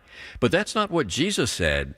Hi, folks, it's Pastor John Haggard at TreasureTop.com. Jesus spoke more about hell than he did heaven. That's right. Jesus spoke more about hell than he did heaven. Jesus said in Matthew 7:13-14, "Enter through the narrow gate, for the gate is wide and the way is broad that leads to destruction, and there are many who enter through it. For the gate is small and the way is narrow that leads to life, and there are few who find it." Folks, only God can save you. No preacher, no baptism, and no magic words. If you feel a stirring in your heart, it may be God drawing you. Accept Christ now before it's too late. No second chances after you die. Learn more at treasuretop.com. That's treasuretop.com. All right, so anyway, Canada. In the unlikely event that you find yourself the victim of a home invasion, we are urging citizens not to take matters into their own hands. But don't engage unless absolutely necessary. Is that so? Don't take matters into your own hands? And now the Bro, complete they're in my history of living prescription We drug urge you to call pricing. 911 It and all do everything started in the year you can to keep 1950. yourself and loved ones safe until police arrive. I'm a prescription and be the benefit best witness manager. possible. My job Be is the to best make sure witness your possible as prescription your costs wife is are being beaten by affordable. home invaders. So, by You're the time being you pick tied up your up. medication, Just call Lee, I've already chip helped you in, and save be a up to great 50%. witness. That's what I do. You know, Superman, Prescription and then you benefit know you got managers. Bizarro. We negotiate In Florida, costs. they're like, You we're save going to up to shoot you 50%. stone cold dead. Visit prescription This is Bizarro, Florida. Is that what Ontario is? It's close enough.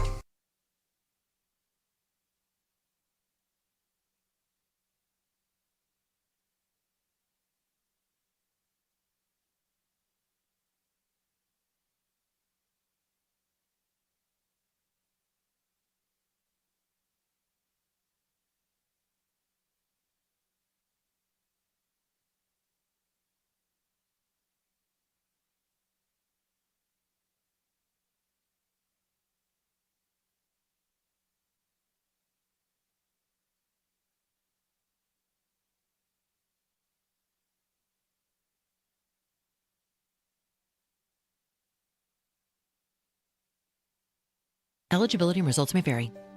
A beautiful, confident smile can change everything. It changes how people see you and how you see yourself. When you're proud of your smile, confidence comes naturally. At Sage Dental, we make that confidence possible. Using the latest technology, our caring team of dentists, specialists, and oral surgeons use minimally invasive techniques for the smile you've always wanted. Whether clear aligners, implants, partial or full restorations, all of Sage Dental's personalized treatments are conveniently done right there in the office. With same-day and next-day appointments, call Sage Dental now for that confident smile that lasts a lifetime. We work with most insurance plans. No insurance? No problem. Our Sage Care Plus plan can save you up to 65% on general or specialty dental care. Sage Dental, leading with innovation, centered on care. Call 800-998-4000. 800-998-4000. That's 800-998-4000. Tennessee high schools will soon see Turning Point USA clubs. This and more coming up at 11 on Super Talk 99.7 WTN. That's Ken Weaver in the newsroom. My name is Chris Hand. Mason Fleming is producing. Our friend Josh Tifo is going to be calling to the show here after 11 o'clock. To give us his take on what transpired today. It's big news in Tennessee. Club America chapters in every single high school. I'm a huge fan. I was also texting with, Aaron Parker. Parker Safes and Vaults in Shelbyville. Yeah.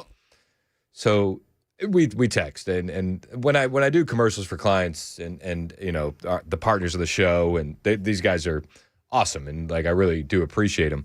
So we're always texting. People be texting. And he said he was talking about this new product that they have. Not a new product, but it's a safe vault door. So it's kind of like a Murphy door. It looks fake, but it can turn a room into a gun room, a panic room. So he's like you should do that in the next commercial. I was like, oh, that's dope. And he goes, dope. That's too funny. I haven't heard that word in a while. And it brought me back to just last night. My daughter, or 2 nights ago, we were at church, and we were in line for hot chocolate. They do hot chocolate at our church, and I said, these girls said, "Is that hot chocolate?" I said, "Oh yeah, you should get some. It's money." And they said, "How much does it cost?" And I've quickly begun to realize that I'm in old man slang territory. Telling you, dude. We talked about it the other day. What did you say? Dang it, now I can't think of it. I was going to slam you hard, but now I can't. I just want to go on the Cut that. record that the best slang is from the 90s and the early 2000s. It was the dopest, and we used to bust stupid dope moves. So Come on, man. What about the 80s whenever everything was rad? No, not here for it. Not here for it. Can't do it. I What can't is do it. gnarly fall? Gnarly, man. This hour of the show is brought to you by 90s slang. But no, thank you to Riley Gaines for calling in earlier. That's a big news story, man, and we're really excited about it. So we'll continue covering that. Ken's got the latest on the way in the news, and we'll bring you all that and more. Hey, I got an update on the stabbing that happened on the Charlotte light rail train, not the Irina Zarutska stabbing, which was horrific. I'm talking about the new one, the second one. It's insane that this has to happen. It was an illegal alien that stabbed somebody. He's still in jail thanks to the new Irina's law. He's not going to be released. He's going to get deported. But I want to bring you some news on the man who stopped that illegal alien, the guy who got stabbed. You see, what had happened was the illegal alien on the Charlotte train was being belligerent, going after elderly women, yelling at them. And this guy, Kenyon Doobie, here, put his picture up on the screen. Absolute hero. There, oftentimes we'll say, where are all the strong men? Why didn't any men step up and stop this? And a lot of times you go, well, because they're nervous. They don't want to end up like Daniel Penny and be treated as a villain in the story when they're just trying to be the hero. Kenyon Doobie is a hero, being praised nationwide, they say, after he was the only passenger who stood up to that illegal alien on the Charlotte train, prompting him to get stabbed. He helped save an elderly woman. He had a tube put in his chest. Doobie said, "What I won't allow is you to attack random people for no reason, especially the elderly." This guy, I believe he's still in the hospital, but there is a GoFundMe out there for him. And they have raised $51,000 for him so far. Absolute hero. His GoFundMe is going viral. It says healing support for Blue Line stabbing survivor. If you look it up, it's Kenyon, KenYonDobie. This is the kind of stuff that we should be celebrating and supporting. Heroes like this, guys that stand up in the face of evil, stand up in the face of danger. These are the kinds of stories that we should be telling our kids about. It's not about the illegal alien. It's about the hero that stopped him, Kenyon Doobie. If you feel it in your heart to donate to his GoFundMe, go for it. If not, that's totally up to you. But cheers to this guy and salute the real heroes. Look for the helpers, right? Look for the helpers. Kenyon Doobie's a helper. Not a lot of people cover the good news, so we want to try and cover the good news.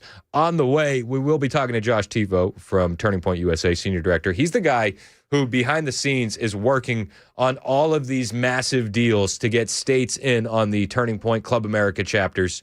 And he has been working tirelessly. So we'll talk to him on the way. Plus, we have some more updates on immigration and Somalia, don't you know? We'll bring you the latest on that as well. Somalia. The White House put out proof that Ilhan Omar, you know her with the little shing, Ilhan Omar married her brother. We'll talk about that on the way. It's Super Talk 99.7 WTN.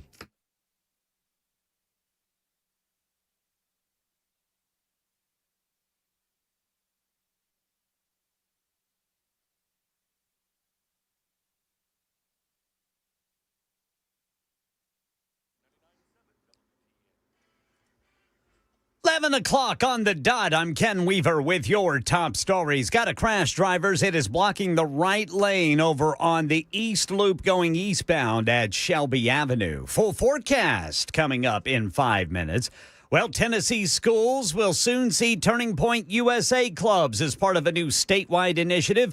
Conservative advocate and Nashville native Riley Gaines telling WTN's Chris Hand Show the plan was unveiled today alongside Governor Lee. What this partnership will do is put in Club America chapters, which is essentially equivalent to a Turning Point USA chapter that you see on college campuses. We have labeled it as Club America for high school chapters This will put those in high schools across the state. Yeah, these chapters branded as Club America, designed to encourage students to engage in political and cultural discussions. The program modeled after successful launches in other states. And a Nashville man is facing charges after a violent road rage incident on I-440. Police say Ronnie Glover threw a drink can at another driver for merging, then deliberately crashed into his car. Both men pulled over at the 65 split. Officers say Glover punched the other guy several times, leaving him injured. Glover was arrested yesterday, charged with aggravated assault and vandalism. He was released on bond and scheduled to appear in court February 6th.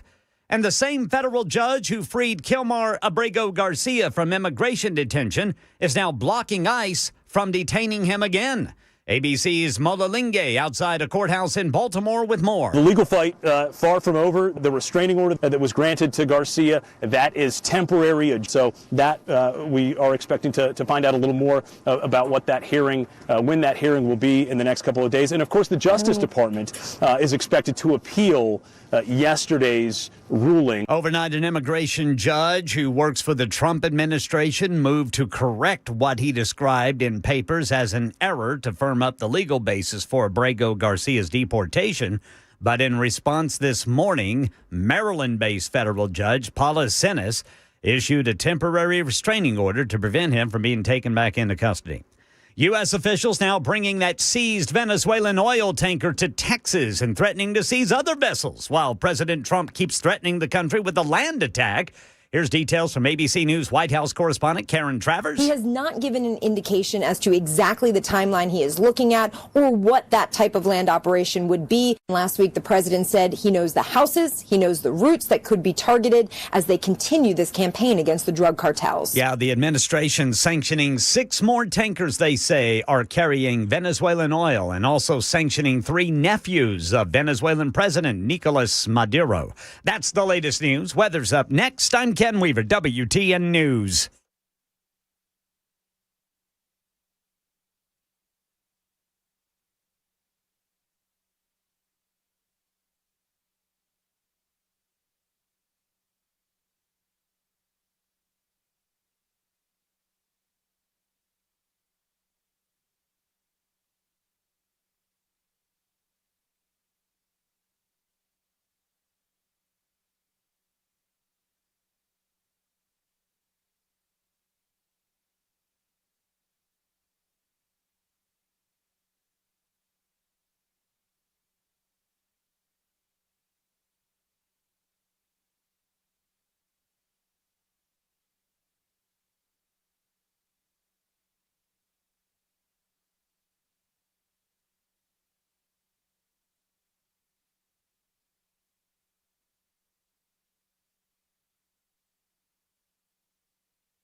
It's 11:06 on Super Talk 99.7 WTN. Hey, how are you? It's Chris Hand.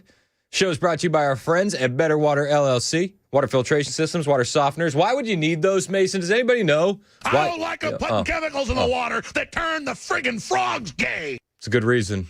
It's a real reason. BetterWater.com. Sorry, I was eager for that. We haven't done that in a while. Haven't done it in a while. It's one of those things, man. You gotta give it a rest. So that way it becomes funny again. Yeah. I think it's funny again. Some people don't think it be like it is, but it do. Yep, it's true. I think that's right. It's Did I know that? Did I do that right? People don't think it be like it is, but it do. Ah, so good. Nobody wants gay frogs for Christmas. Nobody wants gay frogs. Oh yeah, nobody. Nobody does. All right, so we had an accident on the highway yesterday. Do you remember that? Yep. You remember that? The highway got shut down. Yeah, kind of wild. Well, federal transportation officials, they're looking into it. They're probing whether a Chinese national is to be blamed for that fatal highway pileup in Tennessee this week. And they want to know if New York State was the one that issued that driver's license illegally. Hyung Yisong, 54, was allegedly behind the wheel of a tour bus early Tuesday morning and watching a video on his phone when he rear-ended a tractor trailer, causing a chain reaction crash that killed a 31-year-old track driver and injured a dozen others, according to sources and reports. Now, transportation officials want to know if he should have had a license at all. You know, it's funny that they say that because Secretary Duffy was talking about making roads safe again just this morning. And he confirmed that 53% of New York commercial driver's licenses were issued, wait for it, you guessed it, illegally. This is Secretary Duffy this morning. Nationwide audit. We found the worst offender, which is the state of New York. 53% of New York's non-domiciled CDLs were issued unlawfully or illegally. Now, what New York does is, if an applicant comes in and they have a work authorization for 30 days, 60 days, 1 year, New York automatically issues them an 8-year commercial driver's license. That's contrary to the law. That's one offense. But we also found that New York many times won't even verify whether they have a work authorization, they have a visa, or they're in the country legally. That's weird. So they're just giving 8-year commercial driver's licenses to people who are coming through their DMV and sending them out on American roadways. And again, they're endangering the lives of American families. And we saw that here. We saw that firsthand. It's outrageous, a spokesperson for the U.S. Department of Transportation told the New York Post. This is exactly why President Trump and Secretary Duffy have fought so hard to ensure every truck driver can read our road signs and speak English. Our team is already investigating New York's opaque licensing practices that enable dangerous foreign drivers to kill innocent Americans, the rep said. According to WSMV TV, the tractor trailer struck by the tour bus hit another 18-wheeler, veered into oncoming traffic on Interstate 40, struck a Volkswagen Jetta shortly before 6 a.m. Yisong, the driver of the Jetta, suffered minor injuries, the outlet said. She was arrested by Tennessee Highway Patrol, which did not respond to a request for information on Thursday. While his immigration status was not immediately available, officials said he failed an English proficiency test when questioned by police. Meanwhile, a spokesperson for the New York State Department of Motor Vehicles denied that the agency wrongfully issued Yisong his commercial driver's license, saying, "Let's be clear. Regulating commercial driver's licenses is a federal responsibility," the spokesperson said. "It is the height of hypocrisy for leaders in Washington to place blame at states for following federal rules. The individual presented New York State DMV with valid federal work authorization, including a Social Security card, prior to receiving a CDL." Sounds like New York is an absolute mess. It sounds like our entire transportation system is an absolute mess. Secretary Duffy wants to get to the bottom of it, especially in New York. I don't like that I have to do this, but the law requires me to do this. I'm going to give New York 30 days, because that's what the law requires, to come into compliance with the rules that have been long-standing at the Department of Transportation. If they come into compliance, we're going to work with them. If New York refuses to come into compliance, because Kathy Hochul, for some reason, believes that we should have unqualified truck drivers on American roadways, we are going to pull tens of millions of dollars as phase one for the state of New York. FAFO. Play silly games, win silly prizes. If there's anything that the Democrats will respond to quickly, it's going to be losing the federal funding. Shout out to Secretary Duffy for holding their feet to the fire. Even the reps from the New York DMV don't want to take accountability for what happened. But listen, it's not just New York. There's a lot of states that do this. Illinois, California, we've seen it time and time again. We're going to be having Danielle Chaffin in here next week. She's our trucking expert. She's third-generation trucker, logistics expert, and we had a great interview that has garnered a lot of attention on the YouTube page, and she's my go-to. We've been trying to get Secretary Duffy on the show to have a conversation with him. His team has been unresponsive to the radio station, but it is what it is. We can talk about it with or without them. I do like some of the moves that they're making, and again, saying that we're going to pull your federal funding, that's a big deal. The federal taxpayer, the American taxpayer, should not be funding these states. So we will pull every dollar possible from every single state that's unwilling to work with this administration and these long-standing rules to make sure that when an American and a family gets in a car, they shouldn't be worried that they have an unqualified foreigner operating an 80,000-pound big rig that could endanger their lives, by the way, or an unqualified driver operating a motor coach. Again, if you get on a bus, you're going to travel across the country, you'd expect that driver has been well-trained. Amen. I mean, that should be the floor, right? That's the minimum. That's the minimum. Somebody being well-trained. Yet I've mentioned this in the past, and I'll mention it again. I get nervous. I know you do too. You see that truck coming up behind you? I'm like, I'm going to switch lanes. I'm going to drive in the left lane where the trucks aren't allowed. That's where I'm going to be hanging out, actually, because I don't know who's coming up behind me. Is it a seasoned vet American trucker who we respect and appreciate, who really does put in the work to keep us safe on these roads? Or is it the illegal alien who could give two you-know-whats and is watching a movie on their phone? These things are not the same. And if you don't want to, if you don't want to lose your funding, you should comply. That's really what it boils down to. Secretary Duffy doesn't seem like he's playing games. Seems like they're sick of talking about this and they're ready for action. And if blue states don't want to comply and blue states want to keep giving out CDLs, well, then you're putting everyone at risk. He made that point perfectly clear. This isn't a left-wing or right-wing issue. This is an everybody issue. There's a lot of politics in Washington, a lot of political fights, a lot of disagreement in Washington. This should not be one of them. Everyone, a Democrat and Republican, when they get on American roadways, they want to be safe. They don't want to have unqualified commercial drivers on our roads. This is not political. And again, there's a debate about what we do with those who've come into the country illegally. I have a viewpoint. I share the viewpoint of the president. And Kathy Hochul, Gavin Newsom, they may disagree with the president. That's beyond the point. Yep. What we're talking about is something very, very different. If you come into the country illegally, or you have a short window of time in the country, should you actually be entitled to a commercial driver's license where you operate on American roadways? I think the answer to that, every American would say no. I mean, that's the simplest answer, right? Everybody agrees. But we've gotten ourselves into this place of toxic empathy, and you can absolutely point to the liberal indoctrination system in this country and say that that's where the toxic empathy began. That's where they started planting these seeds, and these people grew up, and then they gained these positions, and then they ruined the country. That's why it's so important when we see what Turning Point USA did today with the state of Tennessee, the partnership that has been forged.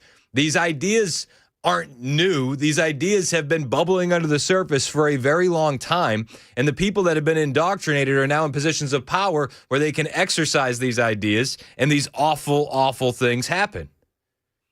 We have to start somewhere, and I love what Turning Point USA did today, starting with the chapters here in Tennessee. Club America's on every high school campus in the state. My friend Josh Tifo is on the line. He was down there today, downtown Nashville, while they unveiled this plan. What's up, Josh? How are you? I'm doing great. It's always fun to be on 2 days in a row. Man, it's a joy to have you on again. Break down what we saw this morning. What exactly are the promises that are coming with Club America chapters here in Tennessee?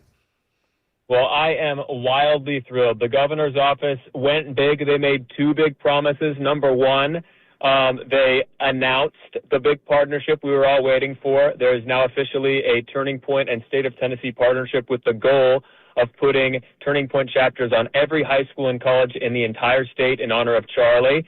And number two, they made another big promise. They threatened immediate legal action against any teacher or administrator who tries to intimidate our students in any way, tries to keep them from forming chapters, which just pours gasoline on our growth. So number one, they stated the goal. They're going to help us in perpetuity. And number two, they have added some teeth to the agreement so that any bad guy listening right now, it's not a good idea to try to intimidate that 15-year-old and say they can't start a Turning Point chapter, because you could get a call from the AG's office. Not pleasant. Amen. And there'll be leftists out there that will say that that's a figment of our imagination, that leftist administrators are threatening these kids or not letting them do this. But you've seen this actually happen and play out, correct?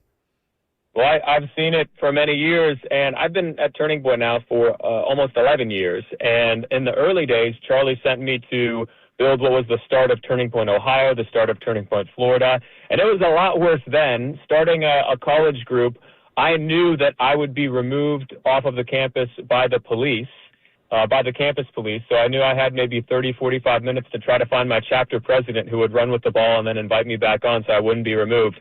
So the hostility, it's not what it was in 2015, thank God, but it's still bad. And I'm shocked that we live in a country where an employee of the state, a teacher, can try to intimidate and discriminate against a conservative 14, 15, 16-year-old. That's a minor. Like, how is that even legal? Yeah, well, it's not going to be legal for very long, because you guys are going to take legal action. I love it.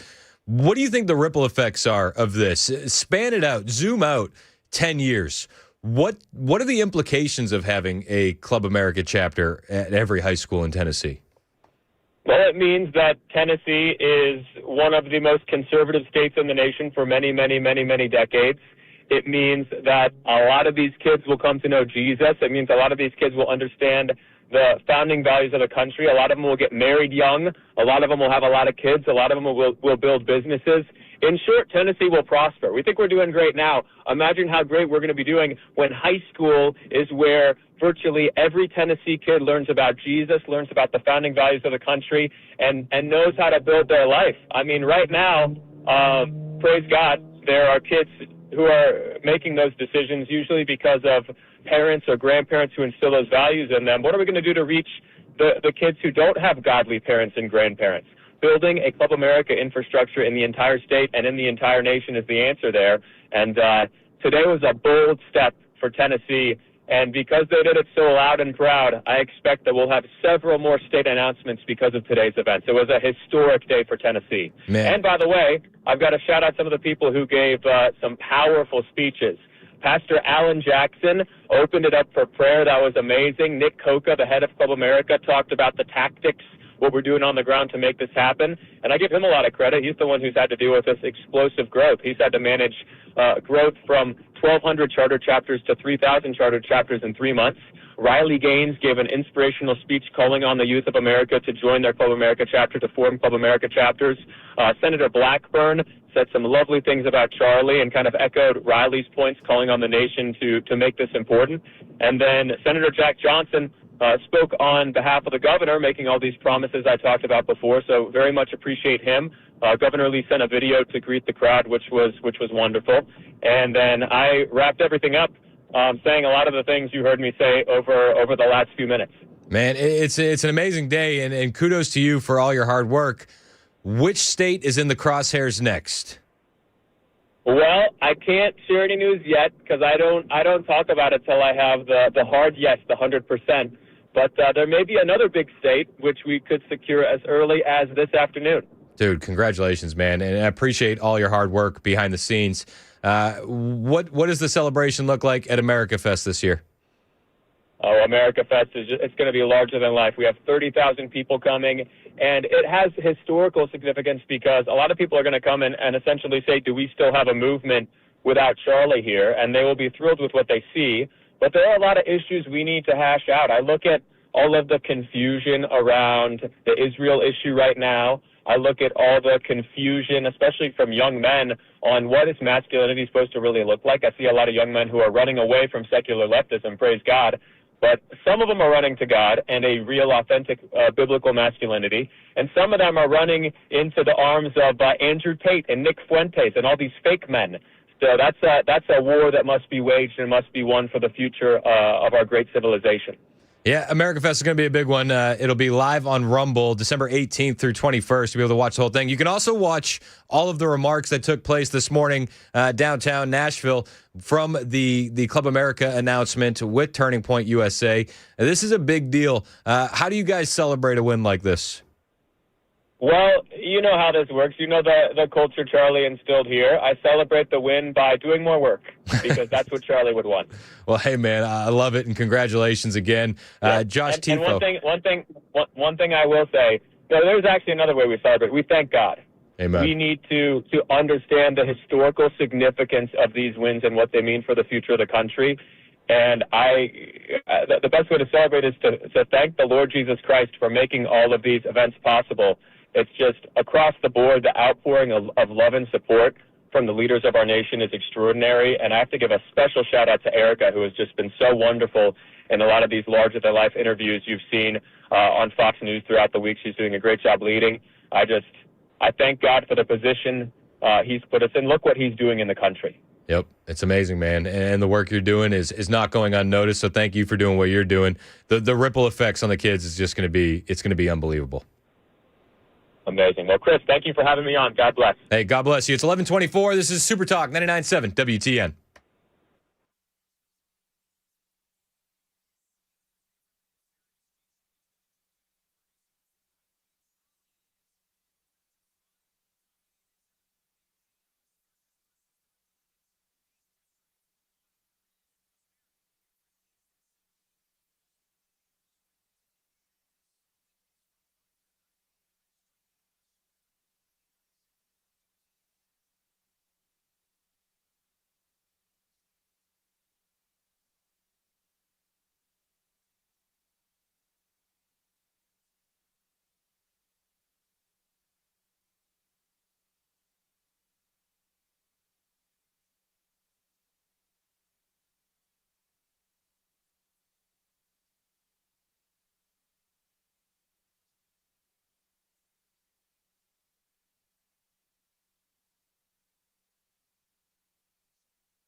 All right, drivers, looks like they have cleared that crash up over there eastbound going on the East Loop at Shelby Avenue. So things getting back up to speed there.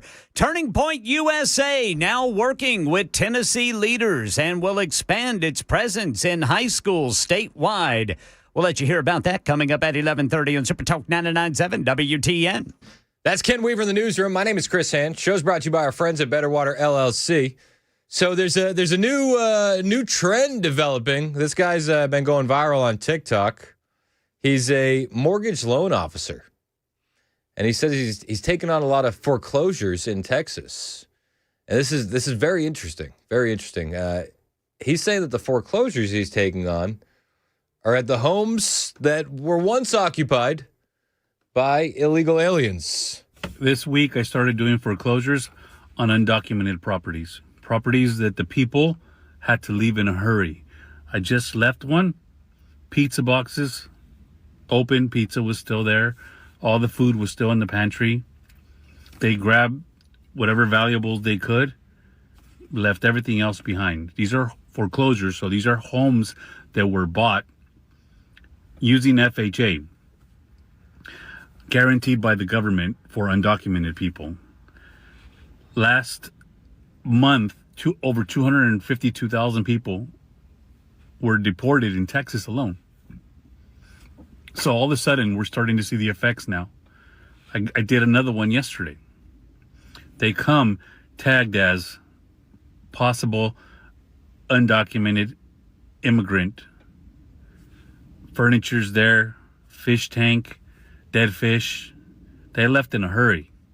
If you want to see that content, I put that content on my wife's page or on my YouTube page. My wife's page is Ants and Liz, or Ants_Liz, or Ants Inc. on YouTube. They all go there too.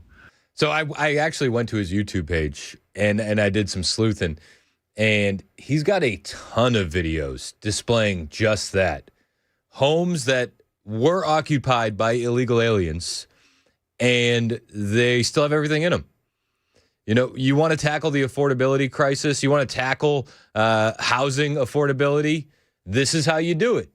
You remove the people that shouldn't be here, and you increase the supply. This to me, you know, RIP to the fish, but this to me, that's nature healing. It's 11:30. Super Talk 99.7 WTN.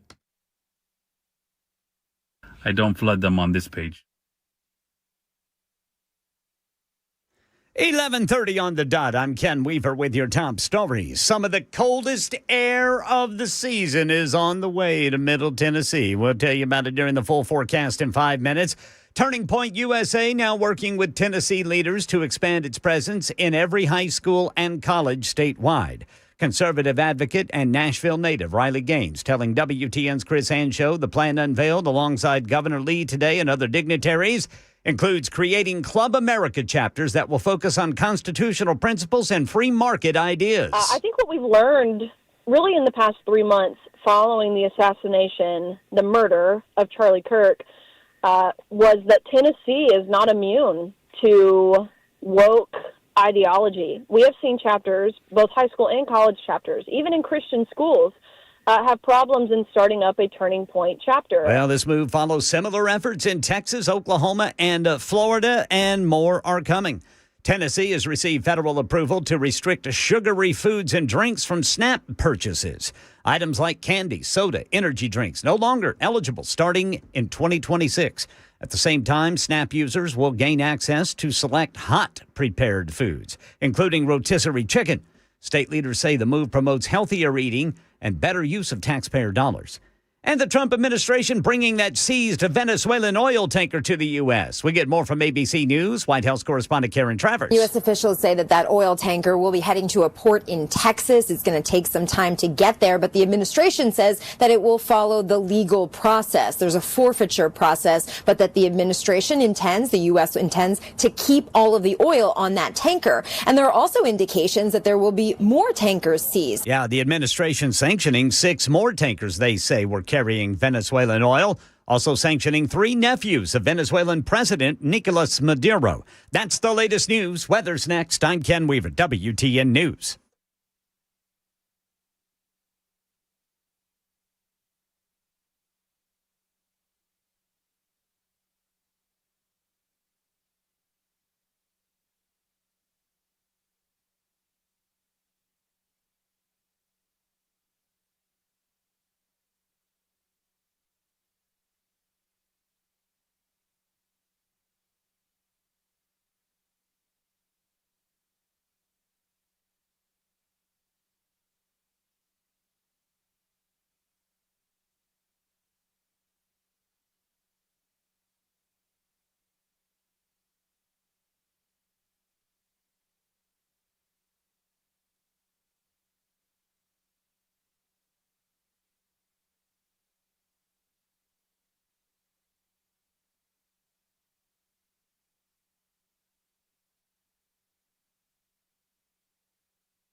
It's 11:37 on Super Talk 99.7 WTN. Hey, how are you? Chris Hand here. Show's brought to you by Better Water LLC. Water filtration systems, water softeners, betterwater.com. I would just like the record to show I gave Mason carte blanche to start adding in Christmas songs. And we have gone through another show today with no Christmas music. And I don't want to have the audience think that I am in any way some type of Scrooge. I want everybody to have a happy Christmas. But young Mason over here, he just, for whatever reason, doesn't feel festive unless he's being called out. Maybe. Bingo. Listen, you're asking for no, you're not asking for much. But finding good Christmas tracks that have a little bit of hip-hop influence or a little bit of rap influence, it's kind of hard. It is an uphill battle. It is a little bit of a uphill battle. I don't want to change the entire vibe of the show too much. So, and I don't want to steal other people's material, but I have listened to the Chad Benson show, and he was counting down the worst Christmas songs, and he brought one up by a rapper. Oh. Tiny Tim. Oh, yeah. And I guess it's like from like the late 80s, and it was Merry Christmas. This I'm paraphrasing, but the message behind the song is Merry Christmas, everyone's getting AIDS. I don't know how much research you've done. Those damn monkeys. The monkeys that AIDS came from. That's what hold on. Okay. Hold on. Whoa. Hold on. Whoa, hit the record scratch again. Yeah, whoa. What? Sorry. Let me clarify. That's where AIDS came from. Was the animals, monkeys. I'm going to see myself out.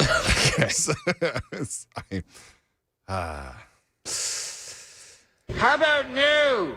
I don't Chris, know. what time is it? I don't know how we recover from any of that other than we just get right to the lightning round. Yeah. It's the lightning round with Chris Hand. Woo, that's a spicy one. Listen, that was not intentional on any racial form. Did I just beat Dan from the other day? We love Mason. All right. Got a lot of stories for you. Hold on. I got a distraction somewhere. Hold on. We got some stuff we got to get to. We do this every day. We call it the lightning round. We talk about all the stories we didn't have a chance to fill the whole segment with. All the stories that we didn't get enough time to get to, but we want to cover nonetheless, and we do it in the lightning round. All right, first story in the lightning round. Have you seen this? There it goes. Seen what? Add this to another list of the reasons why I would never want to get onto a floating prison known as a cruise. Fair. Now, I would like to say this would never happen to me. Okay. Because I'm not that guy anymore. Not that guy, pal. I don't drink because I liked it. So I don't drink. But this guy on a Royal Caribbean cruise did drink. He drank a lot. And now the staff is in hot water. Here's the story. Royal Caribbean cruise staff stuffed a passenger in a fridge and refused to return to port after he was served 33 drinks, according to a new lawsuit. 35-year-old Michael Virgil died on that cruise after allegedly being served 33 drinks and being injected with a sedative. This may be all you need to decide that we're going to return those cruise tickets that we were going to give the kids for Christmas. Listen to this story. This is how local news reported it. Passenger who was reportedly drunk and unruly on a Royal Caribbean cruise ship has died. No! The coroner's office. So you're seeing video of him losing his mind, just kicking doors, banging his head against the wall. He's going absolute bananas. And the staff said, well, we know what to do with passengers like this. Hit him with the old horse tranquilizer. They break out the trank gun, and then they give him the sedative. I don't know if it was actually in a gun form, but they give him a sedative. Said, you're going to go to sleep now, sir. You've had a bit too much. The coroner's office confirms 35-year-old Michael Virgil died aboard Royal Caribbean's Navigator of the Seas. One of the most tragic cases I've ever worked on. And they were in sort of a holding pattern. They board the vessel. They're on sort of a quasi orientation situation. They are in a pool area where there are bars, bar type structures around them, and they're just waiting. And as the child became a little bit impatient, so Connie took the child to go see if they could check on the room because their room was not ready yet. And it was during that time frame where we really don't know with absolute precision what happened. The next time Connie saw Michael, he was on a gurney outside the medical office with zip ties, and he looked like he had been bruised and battered. So they're waiting to get their room. The wife says, "I'm going to go check on the room."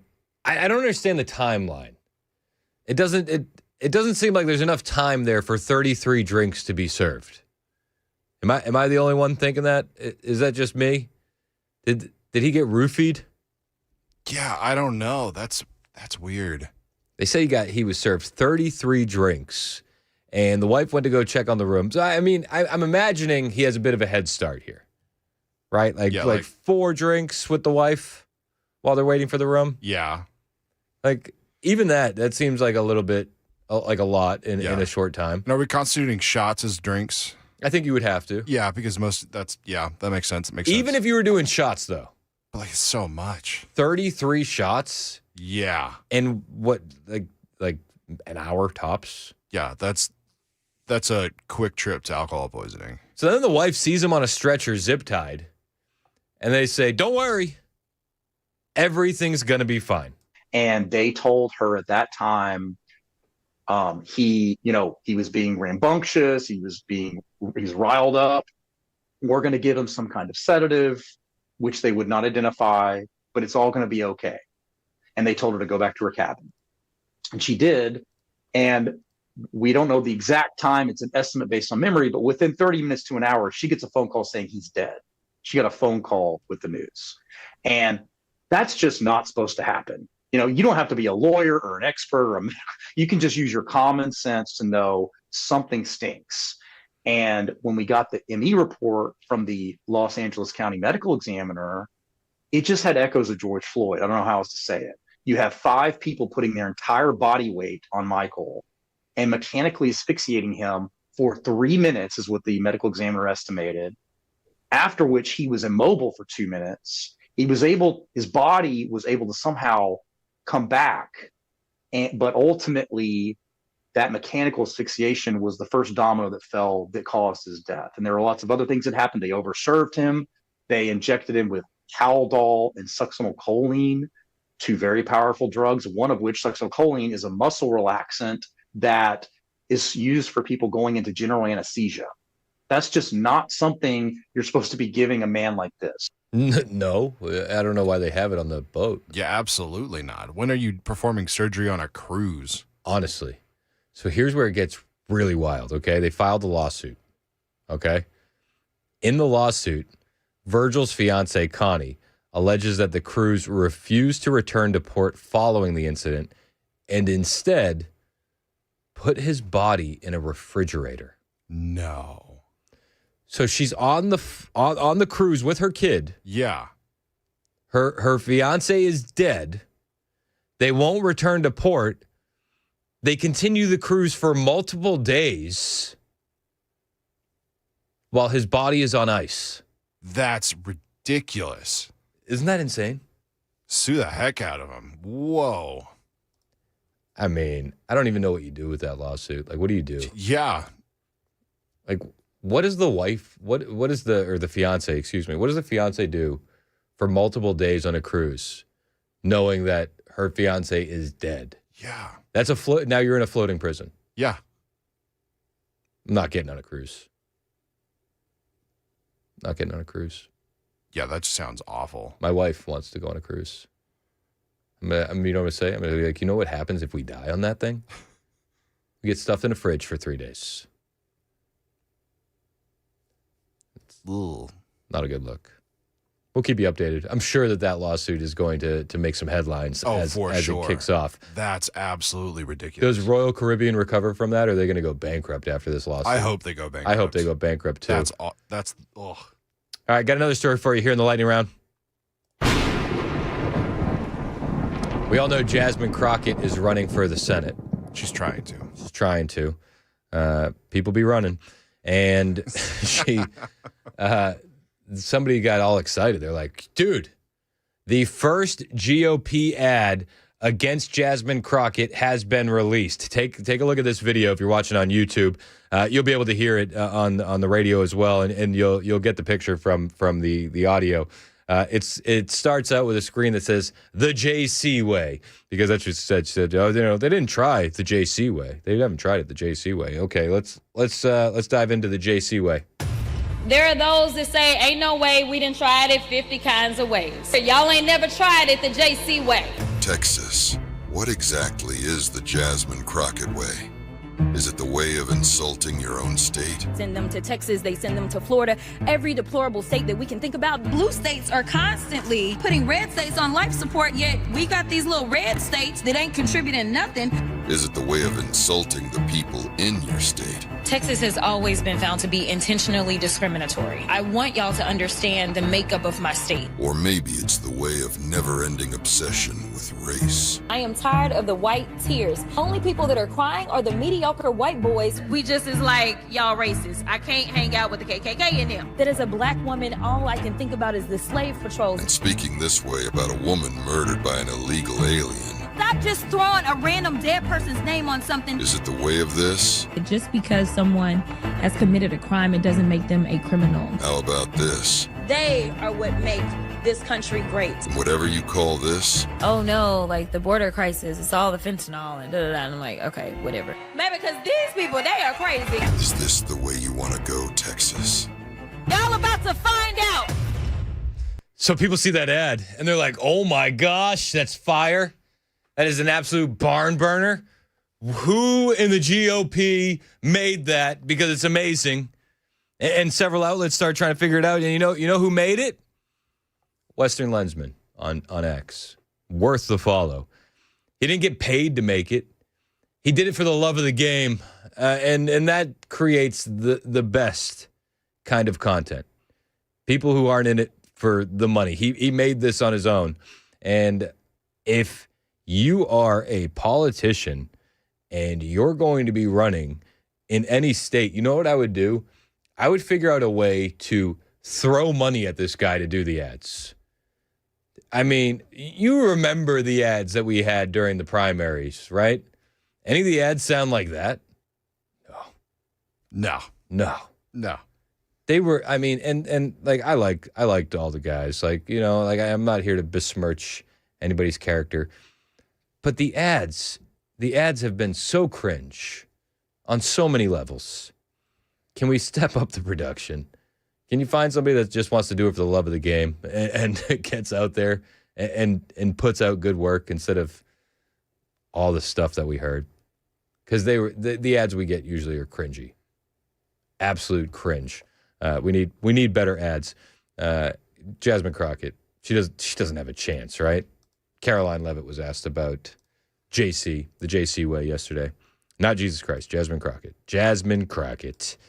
She was asked what the president thinks, and she said, I can't really comment on it, but I think we all know how the president feels about Jazzy Faye. Obviously, Jasmine Crockett, who the president has openly criticized, just entered Texas' Senate race. I asked Mike Johnson, who said that Texas largely supports the president.